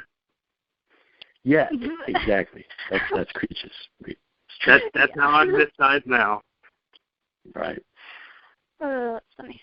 But yes, so this we are coming off episode 10 of The Walking Dead, which was a very different episode compared to the previous one. What did everybody think about it?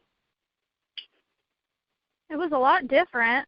I mean, really totally different pace than last week's episode, but they're known for kind of doing that. They get us all focused in on the intensity, and then the next episode they're like, all right, now everybody chill out. And it was kind of weird seeing all of our survivors kind of normal for a change. Yeah, obviously that was the entire sort of dichotomy of the 2 episodes. Was this one was like, hey, here's an episode with the Saviors getting blown up, the literally 1,000 zombies taking down Alexandria, people hand-to-hand combating and literally circling up and killing, 500 zombies, like they were inside these walls, the one guy getting his eye shot out, and then cut to, 2 weeks later, I think it was about a 2 weeks time period. They mentioned something with the eyeball and the is that what you guys guessed? Around 2 weeks went by. How far along was it from the last episode? Where would you guys say it was? I think they said weeks. I heard it a couple of times. Yeah, because of the eye healing up, and so his eye wasn't fully healed, and he had the bandages still, and they said there was something about it being a couple weeks went by, and it was sort of how it's moved into this, like you're saying, almost like how quiet and how bored they almost were, to where frivolous stuff was becoming of importance. Like, I want to get soda for her, and they're just reading magazines in the woods. They're not even like, he's outside of the gate and they're just chilling out reading magazines, and so, things like that. And then how many people were hooking up, in a weird way. So that was kind of interesting as well. So love, when you have time to sort of hang out and get comfortable with people, well, that tells you that the world is not as demanding. It's not demanding pressures and fear from other areas. So So that was kind of cool. The one thing I saw that kept happening in the show was this sort of unselfish sharing that was happening. Every character, without the other person asking, gave somebody something in the show. Did you guys remember seeing that in the show? Yes, I did notice that. Yeah. They were like, Rick was in the car with Daryl, and Daryl handed him a piece of the Twix bar or whatever it was, and then that same thing happened with what's her name? Edith or Egg? What's the character's name? Enid. It's Enid. Enid. I always have trouble saying Enid. It's like a Ghost World character. But yeah, Enid and Coral. He gave her something as well. And then he had the lifesavers to Michonne, even though she wanted the toothpaste or whatever. He does bring her a gift. And then there was soda. That was please go get the soda can. So I don't know what the symbolism of all that was, but it was basically, I'm sure that was about sort of, that's your olive branch. You know how you reach olive branches out to people? It's a healing process. You know what I mean? Giving gifts is a healing process of, sort of like this family type of thing happening there where people are sharing and,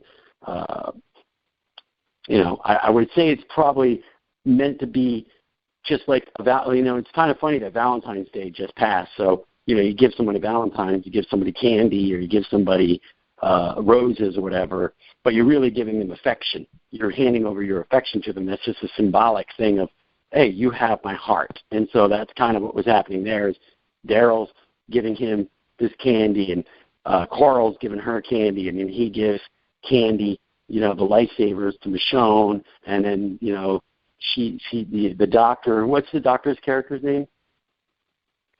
Denise. Denise, and she's having a love affair with, what's that girl's name? Tara? Yeah. Yeah. And now, was that something that was like, that's something that's been around in the show, or was that kind of a revelation this episode that they are hooked up as a couple? I think they've had conversations with each other, and they kissed one time. Got it.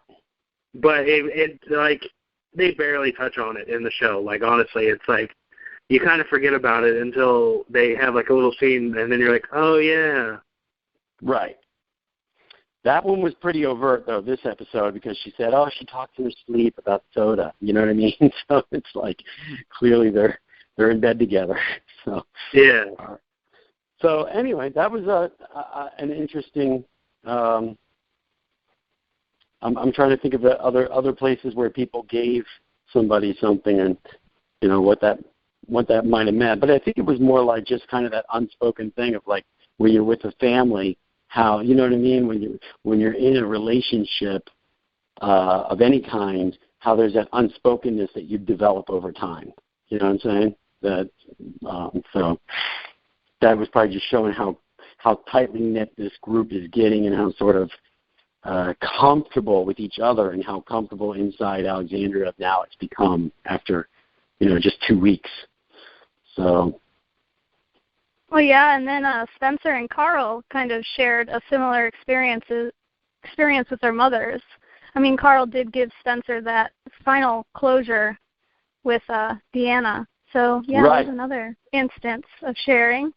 Oh, so now, because I knew that, he saw that it was his mom. And then, that's right, because we saw them earlier. He did see Michonne and Spencer walking through the woods. So he knew that he was out there, that Spencer was there, right? And that's why he's like, right. No, let her go, and he kind of knew, like, that's what they're doing out there right now, and yeah, exactly, yeah. And then he snapped on Enid and was like, go home, because she was obviously going to kill Deanna, and that's what he meant by you just don't understand. So, yeah. And she wouldn't. Because he had to kill his mom, right? Exactly. Yeah. Some closure there, yeah, no doubt. So that was pretty cool. And then what did you guys think of the Jesus character? I mean, me and Alyssa have been looking forward to his arrival since he's a huge character from the comics. Yeah. I was excited when they first announced it, and then I started getting worried that they were going to mess him up like they did Tyrese in the show. Yeah. However, so far, what I've seen of Jesus, I'm actually pleasantly thrilled with what they've done with his character. They went young. That kid is young. Who's the actor playing that kid? I believe it's Tom Payne.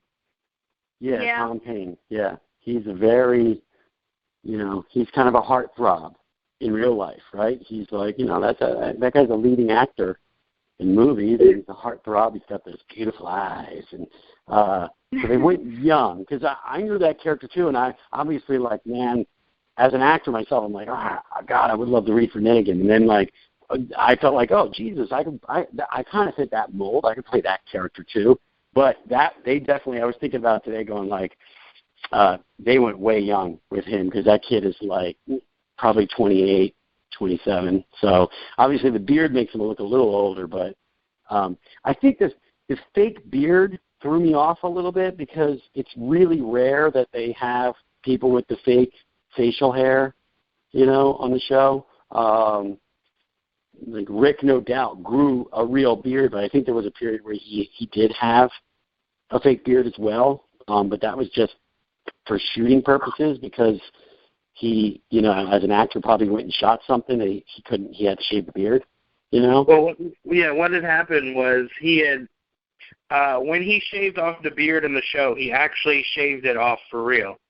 And then AMC came back and to promote the second half of the season where he still had the beard for the first couple episodes, they wanted to shoot something else right at the end of when they were actually finishing up the final episode. So They actually put a fake beard on him for that because he was already shaved by that point. Yeah. And it looked absolutely horrible. You could tell it was a fake beard on that one. But yeah, it was only for the mid-season premiere commercial for, I believe it was season 5. Beards are difficult, man. I mean, when you're talking about The Walking Dead, you're talking about some of the best makeup artists in the industry work on that show. And even then, it's hard to get beards to work. They are really difficult. And actually, film,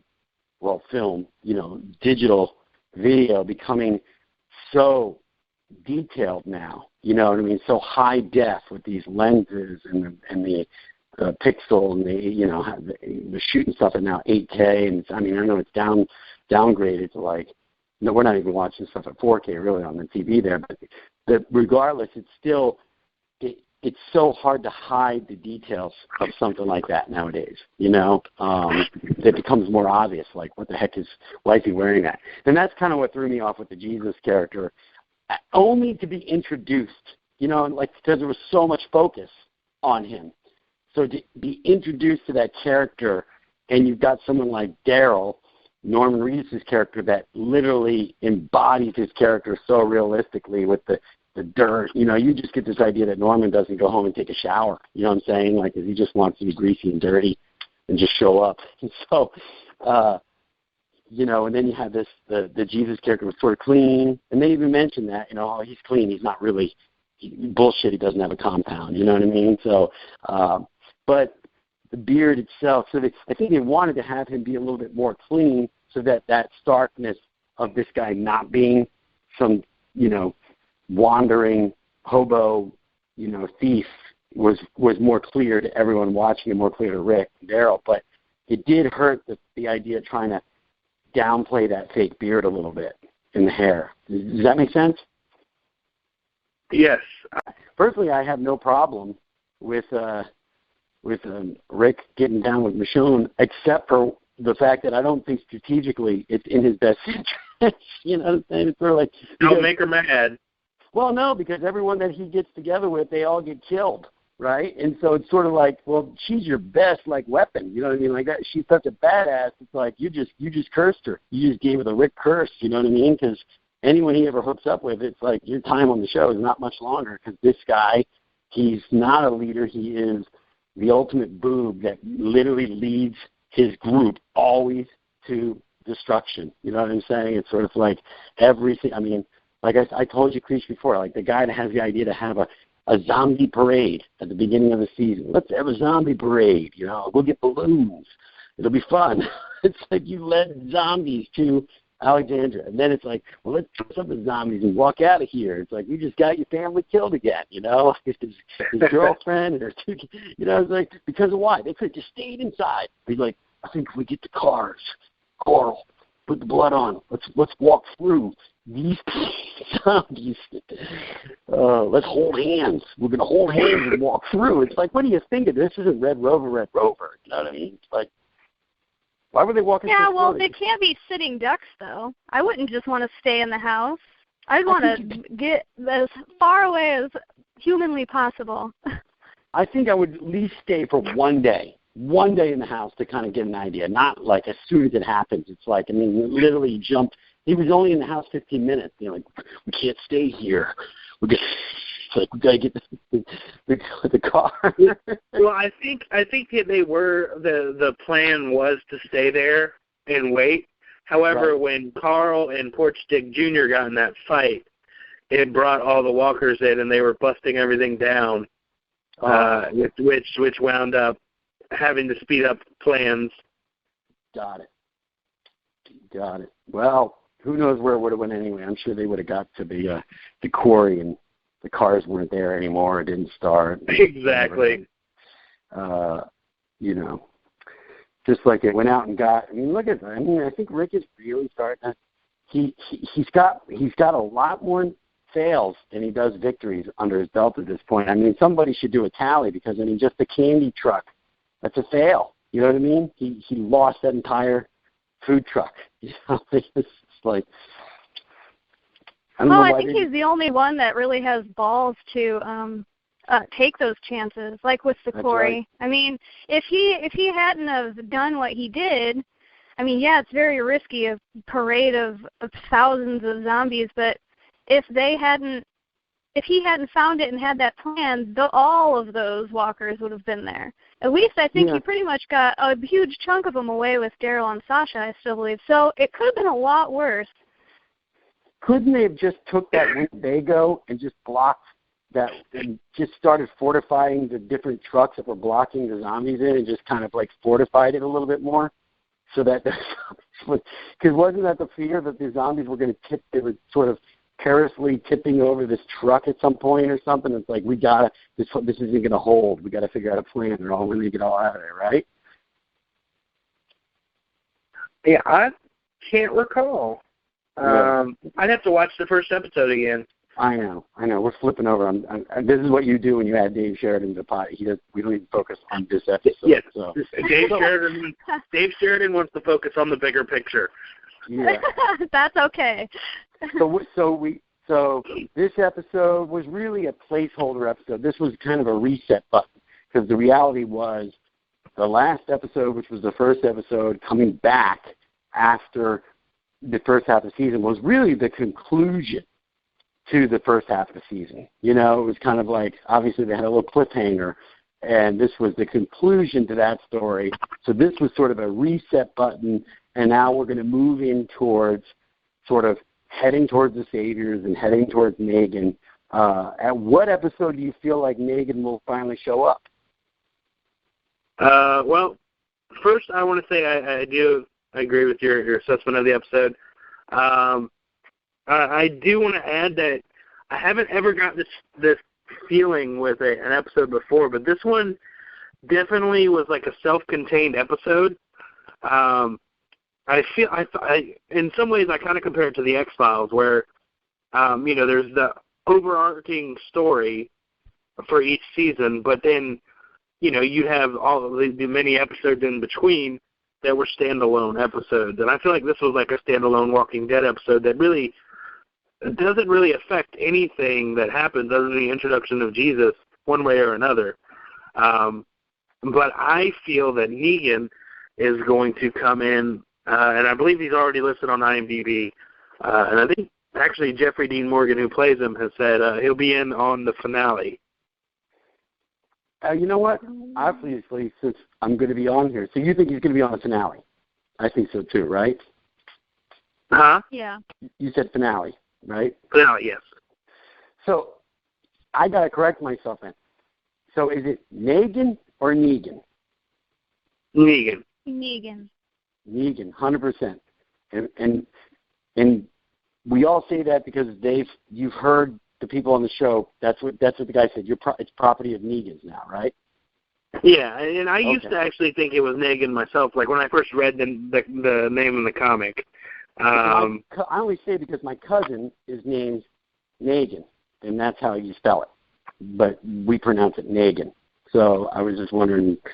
That's why I do hear people say Negan. It's tough for me to say Negan when my cousin pronounced it Negan.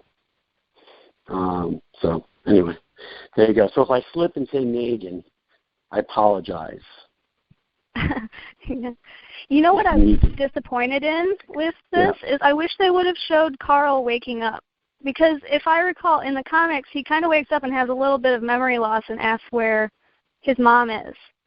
And I kind of just wish they would have had that one scene in there so that we could just kind of get a feel that Carl is kind of a different Carl, so to speak. Because he does, after that happens, he kind of does take on a different personality. It's still him, but it's like a darker Carl. And so I've been waiting to see that progression in him, so I was really hoping that scene would be in there, but you kind of see it with, between him and Enid, that he's kind of different than how he was before, because it seems like they're kind of strained, their relationship. Yeah, definitely. Yeah.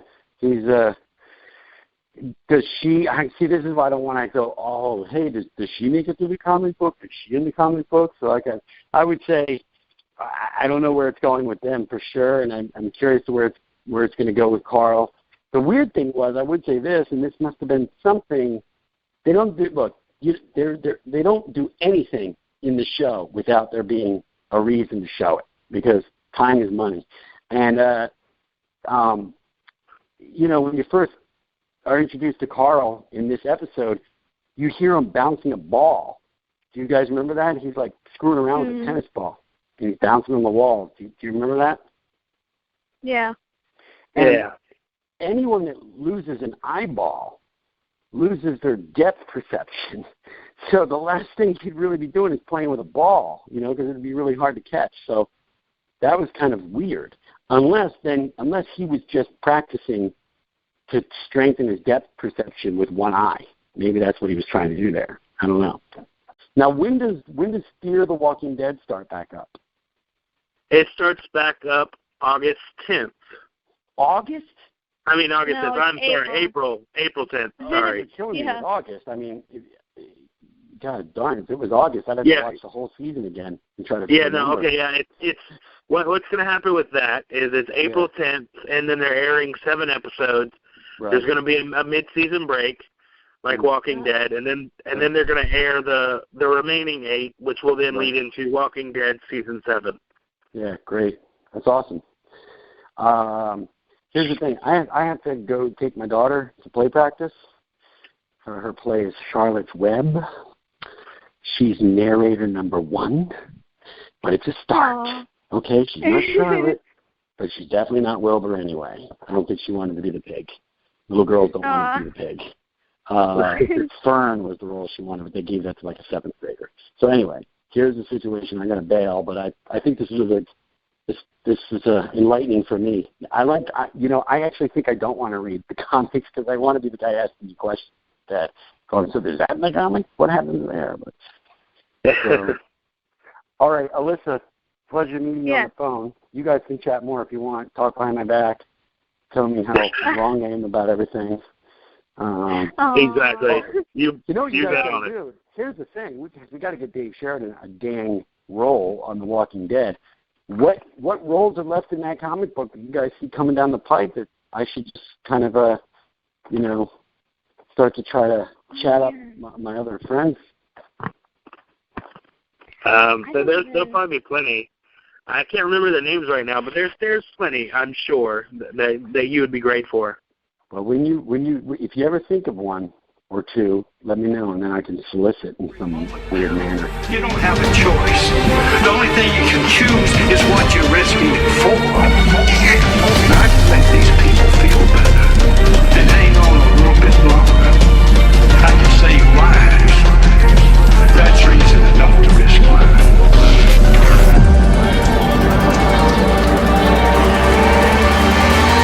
They started coming. In the congregation. So I guess that's going to wrap it up for this week's episode. Next week we have an amazing guest too. We have Christopher. You want Barry. to tease? Do you want? What? Wait, who the hell is Christopher Barry? Well, we only talked about him 2 weeks ago on the podcast, and he played right. Bud, one of the only savior on The Walking Dead that's had any lines so far, and he got to deliver the iconic "Your property belongs to Negan." Yep. And he's also been in many other films and shows, and has some great projects coming out that he's going to talk about next week. That's right. No, it was an amazing performance. I mean, I think you and I both, as soon as we saw that episode, was like, we got to go interview that guy, right? And now it's starting to click. You know what I'm saying? I think we're starting to find out what we really should be focused on is actors that have amazing scenes or that pop out in something, and we, that maybe aren't regular household names, and we should basically go and interview these people, find out what they're all about. Because when I saw his performance, I was like, oh, I want to chat with this guy so bad. And so it was great. We had obviously you're going to hear this interview next week, so I don't want to give it away too much. Exactly. We've got to leave something, and it's going to be an amazing hour of talk next week, so that's something to look forward to. And great. Yep, I guess that's going to wrap it up. We will see everybody next week on the Dave and Creech Show. Shut up and sit down.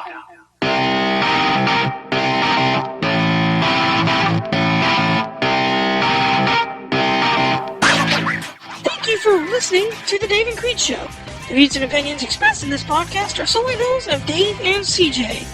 These views and opinions do not necessarily represent those of Creech Creative Productions or any of its affiliates.